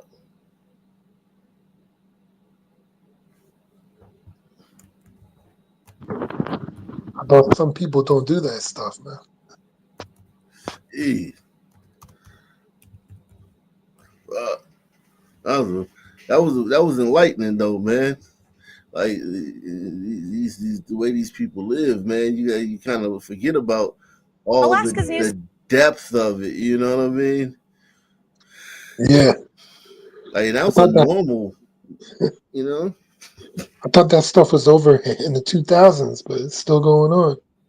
Yeah, they seem pretty normal people. You know, they seem like Yeah. they don't seem like hood boogers. They seem like normal hood boogers. Like they're just regular people. But that's the mom and the daughter. Yeah. Yeah, that's just their life. You know, that's how they live. They live in the system. The kids, the woman had the kids be in foster care and shit. And this one, they stay with this one for a bunch of years, and they stay with this one for a couple of years. And Grandma and auntie helping out. Yeah. Yeah, it's just a big old, you know what I'm saying, wandering, meandering life, man. Wow, no stability. To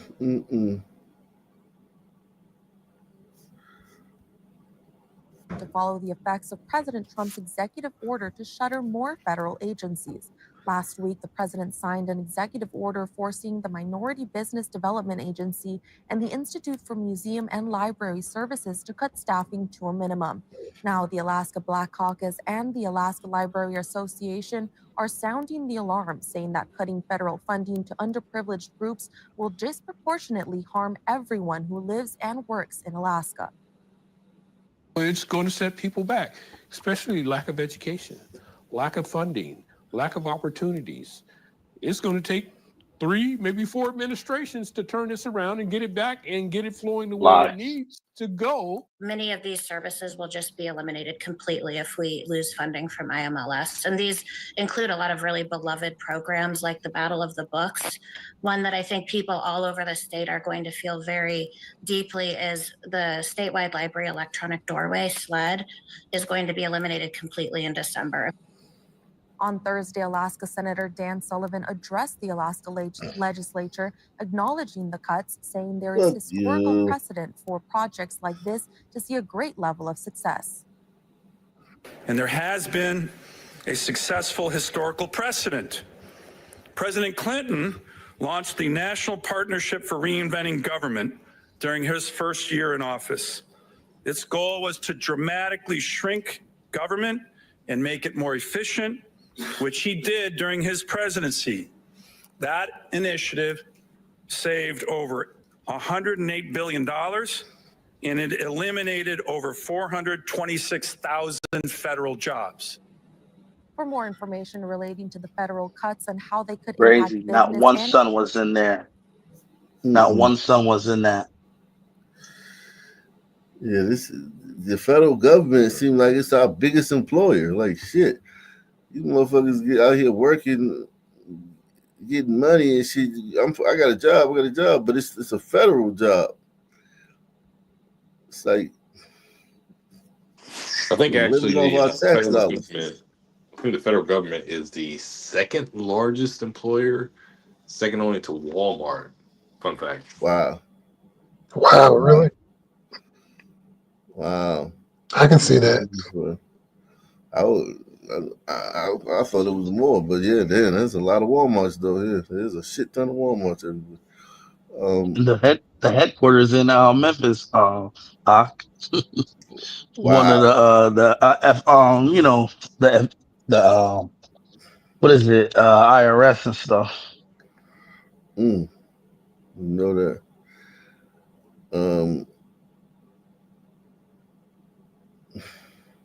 Not much going on here in Alaska, man. Good state. Yeah, these people know how to act up here, man. Must be something in the water, man. Let's see. Damn. Morning tonight from the head of an Alaska-based nonprofit that does work in the South Sudan area. He says the U.S. needs to restore aid programs or people will die. Life in South Sudan has never been easy, according to an Alaskan whose first visit was nearly 20 years ago. Even today, it hasn't changed much. There's no roads, there's no electricity, there's no Damn. sanitation, there's no running water. Despite the challenges, the nonprofit Alaska So what the Health fuck you been doing over there with all this money we've been giving you? This nigga, did you hear him? He part of a humanitarian that the government is funding and shit. Life in South Sudan has never been easy, according to an Alaskan whose first visit was nearly 20 years ago. Even today, it hasn't changed much. There's no roads, there's no electricity, there's no sanitation, there's no running water. Despite the challenges, the nonprofit Alaska Health Project South Sudan has made a big difference in people's lives, especially drilling wells for safe drinking water. But now its founder, Dr. Jack Hickel, says he's worried a humanitarian crisis is on the way. The need there has dramatically increased because of the war in Sudan, our northern neighbor. Over 1 million refugees have come from that war back into South Sudan. And so there's huge needs that we just need to address. The money to buy food and medicine, which mostly came from U.S. aid programs, was slashed. Not one light-skinned motherfucker out there, man. As a government cost-cutting measure by the Trump administration. The aid they provided is no longer there. That warehouse is empty. There is not one bag of food in that warehouse for the country. Right now, there are no medications to treat malaria or TB or some of the other diseases. Their job is to like Hickel worries they those try to most badmouth the vulnerable. Trump administration. Yeah, but what have y'all been doing over there all this time? Like, y'all haven't built a road? Exactly. It's just, you know, because we elected him, he's doing a good job. Somehow they got to find a way to badmouth him. So, like you said, before he was in office, they put no roads, nothing. These people over here, man, I mean, I feel bad for them. They're so backwards. Like, they've had all this U.S. aid all this time, and they haven't, you know what I'm saying? It should be like Wakanda over there. All the money we've been sending over there. You know what I mean? And all we did was make more of them. That's all we really did. Make more of these motherfuckers. We ain't make a road, a goddamn cell phone tower, a fucking 2-story building. You just printed these motherfuckers. Shit. Vulnerable, particularly children, will die. This is a huge tragedy. It's catastrophic that the world doesn't hear about. Nobody hears about South Sudan. You hear about Sudan, nobody hears about South Sudan. Which is why he wants to get the word out. He's hoping more voices in support could bring back funding he says will save lives. Yay! Lauren Maxwell, Alaska's news source. Fun that would tread. I've never been homeless before. This is my first time. Sometimes I feel no matter how hard you try, there's always a barrier here in Hawaii. Native Hawaiians are being priced out of Hawaii. No way could I afford to even live here, just me alone. And that's the sad part of it. We can't afford to be here. Hawaii is the most expensive state to live in the U.S., and out-of-state buyers continue to turn housing units into vacation rentals or second homes. As tourists flock to the state's resorts, golf courses, and beaches, local residents are facing a housing affordability crisis. They want $1 million for places. This is Maui. It's not like you can drive to another island. Rent is also increasing, and salaries are not keeping up with the rising cost of living. Hey, Hawaii fucked up. That sucks, man. Jesus Christ. Yeah, it's been messed up like that for a minute. You been to Hawaii before? Nah, I just hear about it. Like, I've been there before. it's really expensive. Ray Wall, isn't it like really expensive? It's not the same as New York. Okay, they're just not used to it. Yeah, That's very I mean, it's expensive, but it's not crazy. But I didn't go to Maui though. Maui's probably more. I went to Honolulu. Oh shit! They killed that girl's father. I didn't know that. We begin with breaking news. A shooting scene in Columbus, and the man police shot is wanted in the murder of a 13-year-old girl in Toledo, a teenager who happens to be his daughter.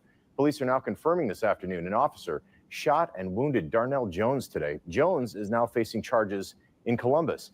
And 13 Action News reporter Alexis Means is live this afternoon with what we have learned since we first brought you this breaking story today at noon. Alexis.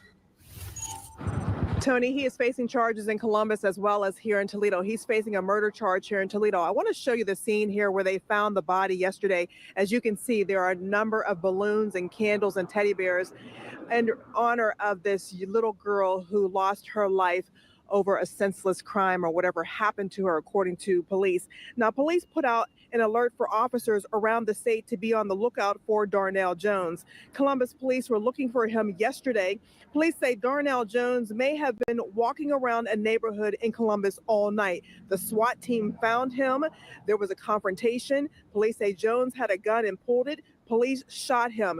Jones is the father of Toledo teen Kimani Lateef. The 13-year-old was found in an abandoned home yesterday. Jones is wanted for her murder. A Columbus police officer said the girl's throat was cut.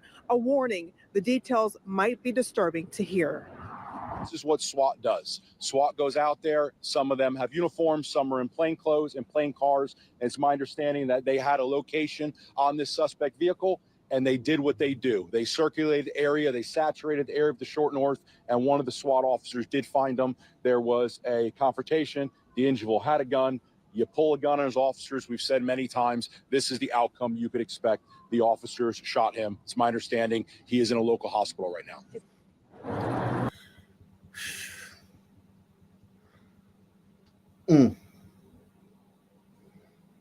Right. Wow.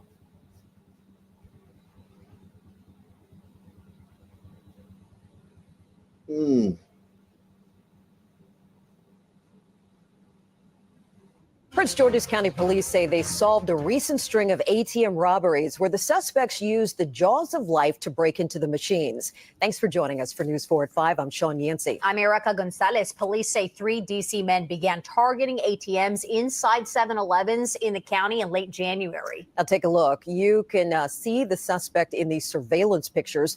Police tell us they stole more than $250,000. News 4's Paul Wagner is live tonight at a 7-Eleven in Lanham that lost the most money in these robberies. Paul? Yeah, Sean and Erica, this was the biggest haul for these members of this crew.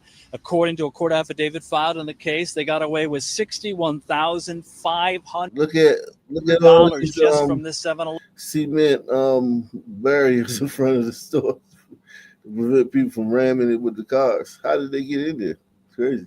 It was back on February 1st, a little after 3 o'clock in the morning. Police say Jeff Cruz and David Walker came here to this 7-Eleven with a pry bar and the jaws of life, and they opened up that ATM. The key to the case, according to a court affidavit filed in the District of Columbia, says police were able to find a car on surveillance video that linked to a Lexus. They then put a GPS tracker on that car, and that was the beginning of the investigation. In a search warrant affidavit filed in D.C. Superior Court, investigators included a photo of the Lexus GS350 recorded on video leaving one of the earlier robberies. The court document says police were able to find the car in the district and put a GPS tracker on it. The information the tracker provided gave police the initial information detectives needed as they tried to learn who was behind these robberies. So far, police have been able to tie Jeff Cruz and David Walker to 5 of the robberies and Maurice Roots to the last robbery on February 22nd. In the court document filed in the district, police included... All these brothers done did some time, man. All these brothers have been to the joint, man. They're going back too. Shit. It's their lifestyle. It's the lifestyle they live, man. Police have been able to tie Jeff Cruz and David. It should have never gave you niggas GTA, bro. Where the fuck do you get the jaws of life from, bro? I'm trying to tell you. Stole it. This probably stole it from a cop car. I don't know. Cops don't even What have that else shit, bro. The fucking fire department is the only people I know of that have the fucking jaws of life. Right. It's crazy. They got their hands on jaws of life. That is crazy. David Walker to 5 of the robberies, and Maurice Roots to the last robbery Shout out to on February Amalan. 22nd. In the court document filed Shout out to Amalan. in the district, police included pictures, they say, of the 3 men stealing $32,000 from a 7-Eleven on Lanham Severn Road. Nice As you can see, the diligent work of our robbery unit and our partners, they saw to it that they wouldn't get away with this crime. You heard how many counts we charged them with just for here. And we believe that's going to escalate, but they thought they could get away with it. And we showed them that they could not. Court charging documents show the 8 7-Elevens targeted in the spree lost a total of $257,940. That's a nice score, though. I ain't gonna lie. Chief That's Malik a nice Aziz, score. That's a nice score. If you're gonna do crime, that's worth it to get away with it. You know, they ain't snatching purses and shit. Fucking carjacking old ladies. These motherfuckers was really about that shit. Yeah, I mean, it was a nice little crew, man. I mean, it was. I think it said like eight incidents. Yeah, 8. I mean, Yeah, 8. Yeah, that's a nice little chunk of change. and $40. Chief Malik Aziz says investigators are still trying to solve a series of ATM robberies News 4 told you about back in November of 2023. Robberies in which the jaws of life were also used. We have a belief that these may grow and that they did cross, state lines, and that they're going to be more added to this right here. It was to me, it's organized crime. In fact, one of the men charged, Jeff Cruz, was indicted in 2015 along with 13 others and sentenced to 10 years in prison for being part of what federal authorities called the Simple City Crew, a criminal enterprise prosecutors said involved carjackings and other crimes. Jeff Cruz was released from federal prison in April of 2023. Now, the court affidavit filed in the case indicates these men knew that they were under some kind of surveillance because they found the tracker on that first car. Then they switched to another getaway car. Police were able to track that car, put a tracker on that one as well.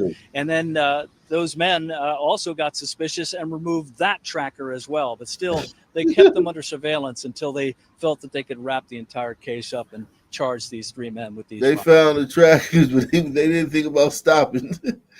Wait, hang on. So did they keep doing it after they found the trackers? Yeah. Oh They man, switched to another getaway car. I'm so fucking disappointed, bro. I was gonna give them props on that, bro. But shit. It was dedicated. They had the jaws of life, man. You got the jaws of life, man. That's like basically like a key to the ATM machine, I guess. Some men don't know how to lay low. Tonight with bro. that deadly. Like, they don't know how to lay low, man. You gotta lay low for a little while, man. You too hot, right? Like, damn. Rest on your laurels. What's the old saying? No one to hold them, no one to fold.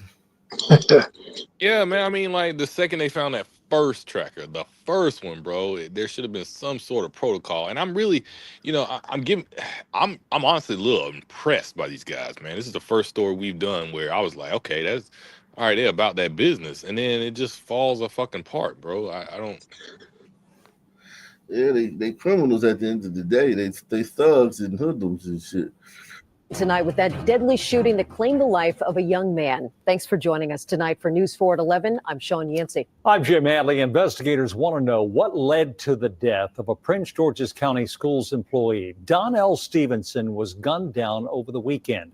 Investigators say the shooting happened inside a home in Mitchellville. Wow. But his family and friends are still searching.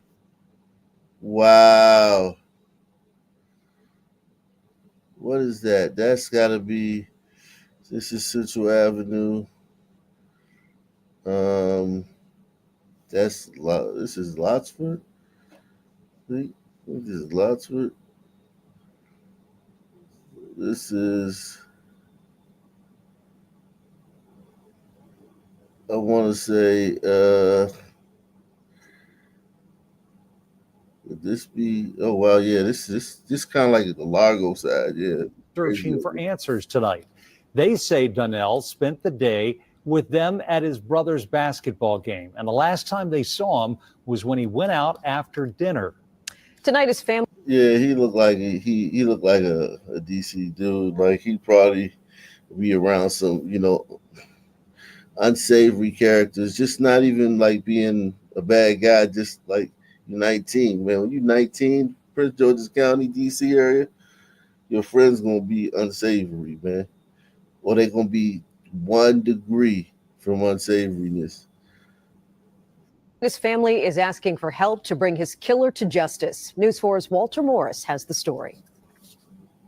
We were all together having dinner as a family. He said, "Mom, going outside for a quick second." And that's the last text I got from my son. Days after Donnell Stevenson's death, his heartbroken family is making a public plea asking for answers. Numb. Numb. My husband and I keep saying we're just waiting for him to stick his key in the door. Prince George's County Police say the 19-year-old was shot to death inside of a home here on St. Michael's Drive in Mitchellville early Sunday morning. He wasn't in the streets. He was an innocent bystander. Tuesday, surrounded by love. Look at that beautiful family, man. God damn, that's a beautiful family, man. Right? Yeah. Yep. Wow. Beautiful family. Once his older sister and his stepmom speaking with News 4 in front of their Hyattsville home to tell the world one thing. That he has a family who loves him. And I feel like the world, the media, social media views him as just like another young black man, but he wasn't. He was somebody's brother. Another young black man, but he wasn't. I know what you mean, but it's just crazy that you got to say it like that. He ain't just another young black man, man. Damn. Salute to Deluxe 247, aka Cal Ripken, aka the real MVP, coming through once again. His brother, somebody's son, best friend, cousin, support system. Sharing these family photos of the joyful teen who had a passion for photography and the Dallas Cowboys. My younger brother, yeah. He was my big brother. He a Cowboy. We got a lot of fucking Cowboy fans in the DMV area. You'd be shocked, man. I think this is probably more. Like if you go DC and PG, it's probably more Cowboy fans. But if you go like Northern Virginia, it's more Redskin fans. Yeah, there's a reason for that, right? Yeah, like to say back in the 60s, the Redskins didn't have black players and the Cowboys. Yeah. But these motherfuckers, this motherfucker was 19, man. It's a legacy of that, you know what I'm saying? But it's kind of like it's chic to be a Cowboy fan. It's kind of like you troll. It's troll behavior. You know what I mean? It's kind of like you just trolling. You being that asshole to people. No, seriously, like it is kind of like you'll see a nigga with flags, the Cowboy flags on his car, and the Cowboys usually beat us, because they've been better than us for a long time. When we play the Cowboys, or they come to work with their full Cowboy attire on. I'm serious. This is like some real troll shit that niggas do in DC, and or they'll have like Cowboy hats, Cowboy gear, Cowboy license plate cover, Cowboy, all this stuff. It's trolling, but it's a lot of them. It's probably 60-40 in DC and PG. 60-40 Cowboy, the Redskin fan. Big brother. He was my dad, my protector. Everything I could imagine, he was there for me. Like he was my first best friend. Anaya Stevenson says even though he was younger, she always considered him her bodyguard, known for his infectious smile and sense of humor. Everybody that ever came into his space, he made them laugh. He made them feel safe. Every picture you see of him, I promise you're going to see all 32 of his teeth. Loved ones say he took a job with Prince George's County Public Schools in September doing maintenance at a local elementary school. a huge source of pride for his parents and 4 siblings. Graduated high school last year. He moved on to start a career with Prince George's County Public Schools at 19 years old with a pension. At last update, Prince George's County Police not saying much about a possible motive or suspect description for the fatal shooting. All that we've heard from them and from people who were there was that it wasn't for him. And while the investigation continues, Stevenson's loved ones are holding. It wasn't for him. It was just he got hit. That area is such a nice area. If white people lived there, it would be like Calabasas. I shit you not. If white people lived in Mitchellville, it would be like Beverly Hills. Largo too. Niggas just, we take these neighborhoods and we just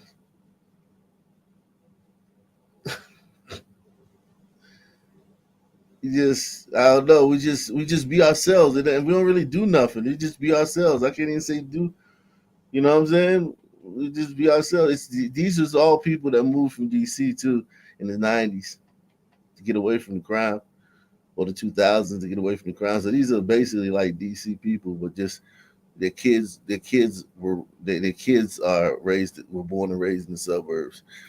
But it's still the same. It's similar, man. Very similar to DC, but culture-wise, but it shouldn't be. Holding on to these special memories from his prom last year and the 5K they ran together a couple weeks ago, urging anyone who knows what happened to speak up, beautiful so their family, grieving man. family can find justice. I just want people to do the right thing and say something, you know. Beautiful family, man. Bang.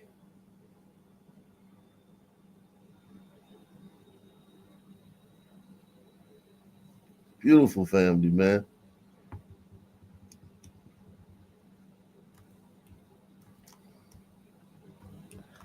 Salute to all you guys, man. Make sure you support the channel via PayPal, Cash App, or the Super Chat.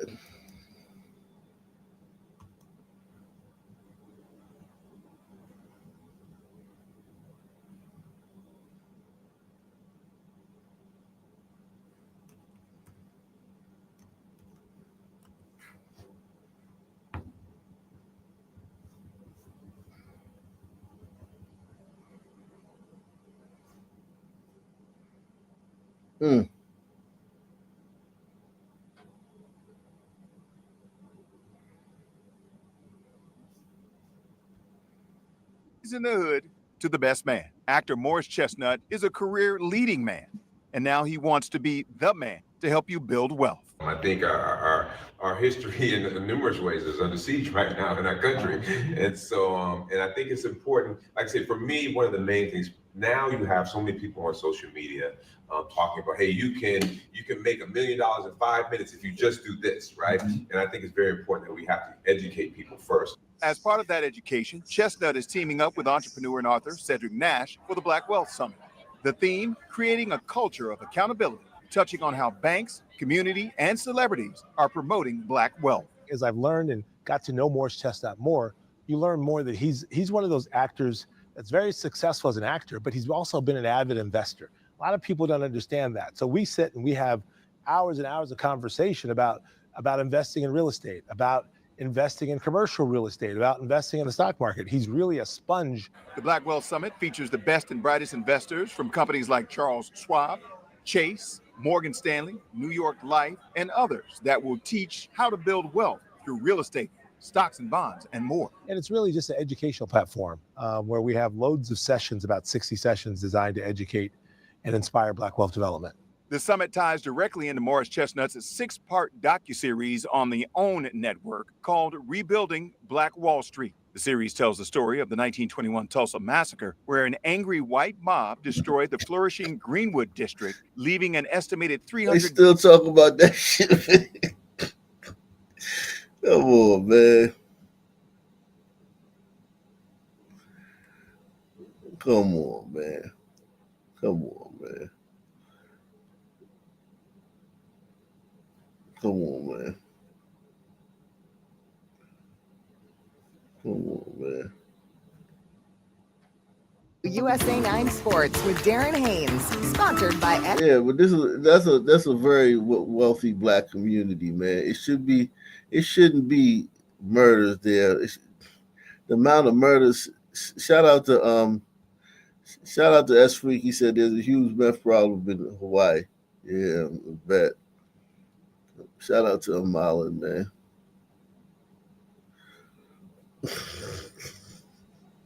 by Xfinity. Prince George's County has produced more NBA talent than anywhere in the world. NBA star Kevin Durant, who's from Seat Pleasant, Maryland, has a documentary called Basketball County in the Water to explain why that's the case. The Mather High School basketball coach Mike Jones, who's featured in the film, has seen 7 of his players make it to the NBA.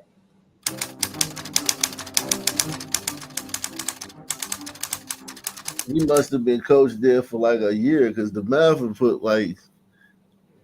probably put 50 dudes in the NBA under the last coach, Morgan Wooten. Probably more than 50 under him, man. The Mather.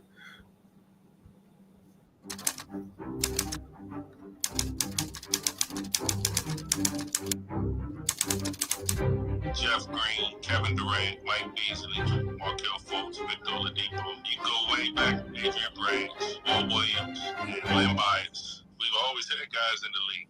Like Prince George's County is special. Prince George's County has produced more elite basketball players than anywhere else in the world. Prince George's County is a place that clearly has created a culture that it produces elite level basketball players.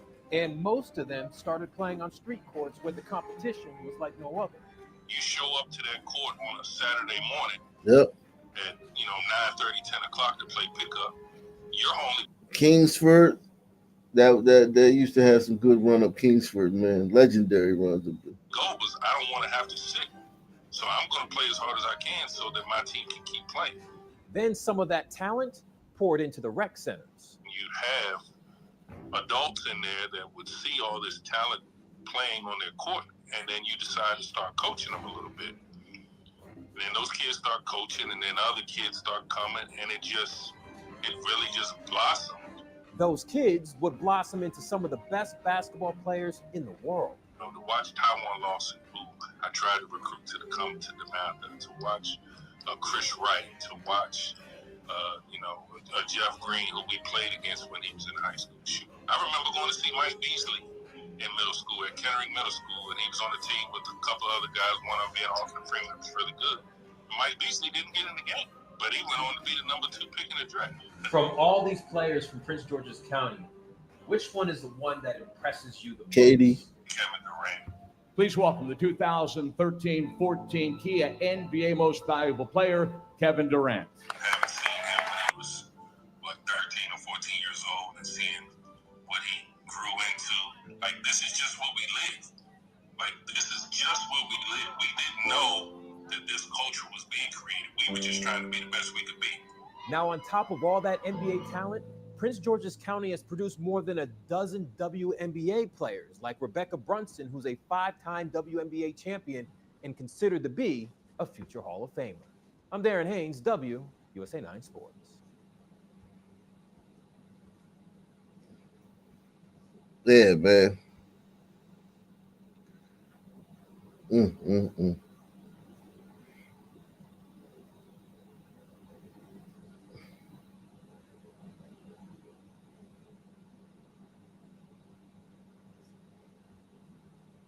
Tonight, caught on camera, home invasion suspects leaving a Memorial area home this morning after terrorizing a housekeeper, then getting away with guns and other items. Jason Miles spoke exclusively with the homeowners who are trying to process what happened. He joins us live from the neighborhood near Memorial Drive and Chimney Rock. Jason, this is a rather terrifying ordeal. To say the least. And take a look. This sign warns of HPD in the area.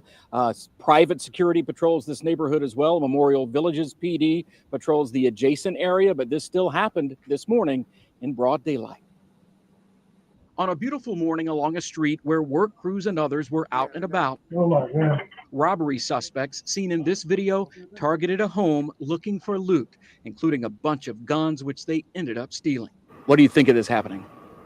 It's horrifying, particularly for my housekeeper. We agreed not to identify the homeowners or their housekeeper of more than 20 years. I can't imagine how she's going to sleep for months. I'm told the housekeeper was standing at the kitchen sink when two masked men came in through an unlocked rear door she had just used. They threw her to the ground, duct taped her ankles and her feet, shoved her down. The housekeeper said she was then taken to a bathroom while the suspects ransacked multiple other rooms. They also dragged her around the house, asking her where the money was, and they told her they would kill her and rape her. This was a perfect opportunity to do that. Both HPD and Memorial Villages police, which services adjacent areas, responded to the scene. Neither agency has dealt with any similar crimes in the immediate area in the recent past. My personal guess is that we are a corner house where we have a carport, not a garage. It's obvious when we're not home. Her car was in the street. I'm told police had already identified that white Mercedes used by the suspects before we left the scene, which may end up being stolen too. Are you fairly confident they'll catch up with them? I am. And that housekeeper, who was very upset today, said she'd been robbed before at gunpoint down off Bel Air Avenue many years ago, but says what happened this morning was much more frightening. Reporting live from the Memorial area in Houston, Jason Miles, KHOU 11 News. Wow. What's up, Jimmy Fields? What's your thoughts, man? How you doing, Ak? It's great to be back. Can you hear me? Yeah. How's everything? Things are good, man. Same black crime, same black channel, you know.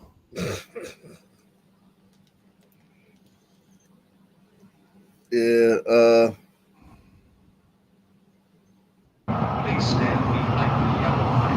It's one of the most popular ways to get around our city. Simon Maradi takes the C train alone all the time. But what happened over the weekend has shaken that sense of security. Before I felt safe, but now by this video, seeing this video, no, I can't feel safe. The video she's referring to is of a woman who was standing right here at the City Hall Bow Valley College C train station when she was approached by a man she didn't know, and he attacked her. She struggles to fight off her attacker. He shakes her, slamming her multiple times into a stall before letting her go and walking away. That's when she called 911. Someone just grabs you by the throat and starts attacking you, and nobody does anything about it. nobody over there speaks fucking English and shit. Everybody over there is a fucking some kind of ethnic shit. Look like a creepy white guy. Probably he might have been a Middle Eastern. This is Middle Eastern behavior though, or Eastern European maybe. Yeah, Eastern European. Let me see. This is more like Middle Eastern behavior.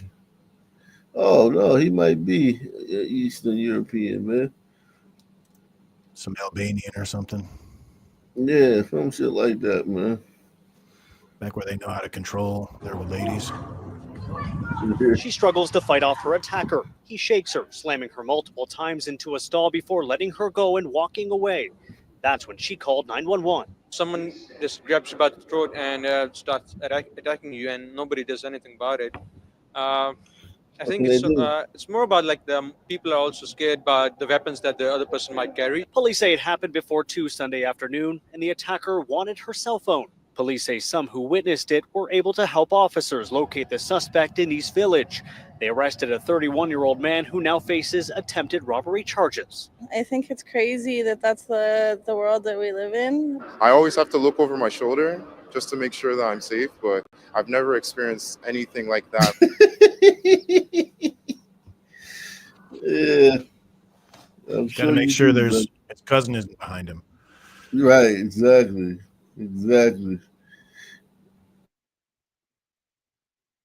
Experience anything like that.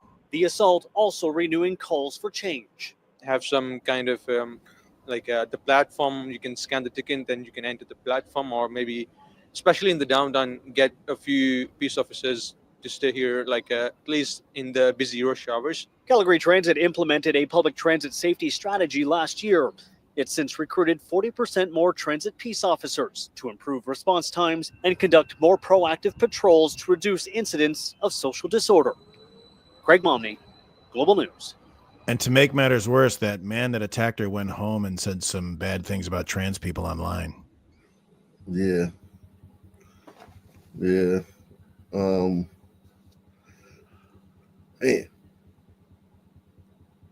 Calgary. Right. There goes the neighborhood.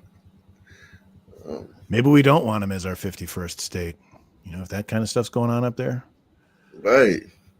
Maybe we just stick with Greenland and leave Canada out of the future. Houston police are searching for two men they say shot 6 people at an after-hours nightclub on Sunday morning. 4 of those victims were taken to the hospital in critical condition. It happened on Hillcroft, just south of the Southwest Freeway. As our Pooja Lodia shows us, Houston police have been trying to crack down on these after-hours clubs. Part of the investigation here today is whether this club is to blame. I've spoken to multiple business owners in the area. They say they are worried. They want to see more security. Watch as people run for cover as bullets fly through the parking lot just after 3 a.m. Sunday. Houston police are still looking for these 2 suspects driving a black Toyota Corolla. So you are going to remain open? Are y'all going to keep on operating? Late this afternoon, a group came to Latina's Sports Bar, but they left once they saw us. The bar is still open, even as police say they are looking into whether it was operating legally. There's not enough cops to address every crime that occurs. Captain Salam Zia has overseen Houston Police's Vice Division for 2 years. Last week, he oversaw this raid, which shut down the library, an after-hours club in Northwest Houston. Investigators say The library. That's hysterical. Last week, he oversaw this raid, which shut down the library, an after-hours club in Northwest Houston. Investigators say this club had no permits or license to operate. Usually these places that don't adhere to fire safety codes, maybe lax on their building codes, they're overcrowded. They deal drugs. Underage kids. We may be able to shut them down for a night or two. But Prostitution. What these clubs do is they either open back up under different names or different locations, and then the work is back on. Yesterday morning, Houston police reported Latina's Sports Bar was breaking the law, serving alcohol after 2 a.m. But today, police say that is still under investigation and nobody has been charged at this point. The bar's landlord put up this sign this afternoon, locking the tenants out of the building. But less than an hour later, he reversed his decision, saying he needs more information. It all adds to the confusion that so often surrounds these types of clubs in a city with limited resources. But if you don't have the proper enforcement, then it's hard to provide the right type of accountability and oversight. Pooja Lodia, ABC 13, Eyewitness News. 6 people shot. Only 2 shooters. Nobody. One of them looked like Umbrito. Nobody did. That lets you know it wasn't no sons, man. 6 people shot, nobody dead. Oh, 1 dead. Oh, 2 different shootings. Okay. Now there was another shooting. One of them looked like he was a smooth-headed Umbrito. Oh, okay. But it's hard to tell these days. Yeah. And that's what we want, right? We want everybody mixed, and so there's just no more racism. Right. Let's see.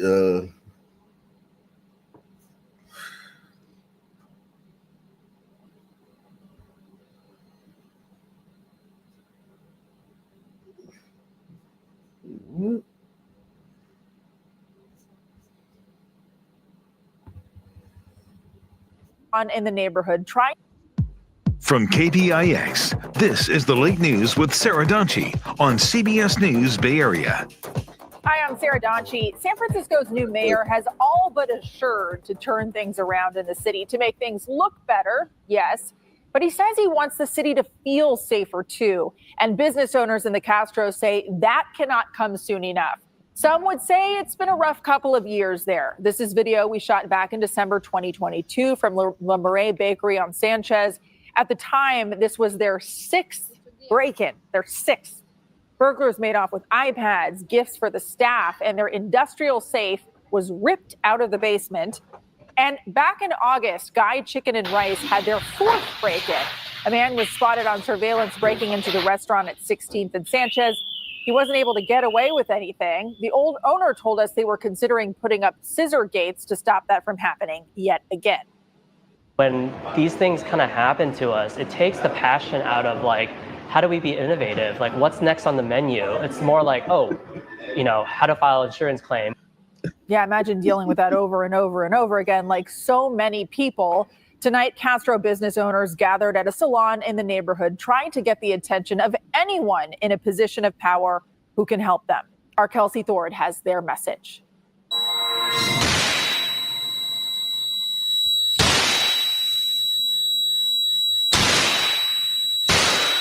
They tried as hard as they could to get through, but we have very strong glass. For the fourth time, Claude Gracian watched as thieves tried to get into his business, Zegio Perfumery, on the corner of Castro and 19th.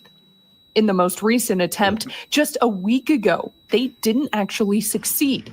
Police got there right as they were taking off. There was a police pursuit. They hit 90 miles an hour through town. It's a miracle that nobody was killed. He's not sure if officers caught up with them, and that uncertainty is part of what led him to a community forum Tuesday night, hosted by other business owners dealing with the same issues. Others, like Eduardo Juarez, who this owns is all the business owners. You ain't gonna see a black person in this motherfucker. Yeah, that's crazy, man. Got a bunch of gay people, a bunch of white people, a bunch of Hispanics, Indians, everybody. No niggas. dealing with the same issues. Others, like Eduardo Juarez, who owns La Tortilla on 18th and Castro. His restaurant is right across the street from the Walgreens, where police say an employee stabbed a shoplifter last week. And you are afraid to come working because I start every morning early and I have to be very careful because, well, I am afraid that something happened to me. Eduardo Getting tough told on us shoplifters. He's reached out to everyone he can think of, but hasn't seen any improvement. I went with the Castro police station, with a person that Castro area, the board, and they helped me sending the email. They sent to Supervisor Rafael Mandelman, but they didn't do anything. That's why the business owners like Claude are now coming together, hoping their collective appeal to the city will do more to get more resources into their neighborhood. We do need to stop it. We're willing to take the actions it takes to prosecute the criminals if they're caught. So it's a matter of catching them. Kelsey found out it's not just property crime that's a concern. Eduardo Juarez says what he suspects are illegal vendors near his business are keeping customers away. He said he went to police. He said he tried 311, but he said that nobody has moved the vendors out. Just last month, San Francisco Mayor Daniel Lurie and State Senator Scott Wiener introduced a bill to stop fencing. Wiener. Now that is the reselling of stolen goods. It's been a major issue on city sidewalks, especially in the Mission District. Last week, the bill was approved in a Senate committee. It would require vendors to have a permit or proof of purchase to sell their items. The city has deemed this commonly stolen. Multiple violations could actually lead to jail time. The bill does not apply to prepared foods. Sounds like they're getting tough on shoplifters in San Francisco. You get stabbed now. No doubt. No doubt. Any final thoughts, guys? Oh, it's an early night. Well, thanks again for letting me get on your stream, man. Yeah, man. Come through earlier next time, man. Yeah. Anybody else got any final thoughts, man?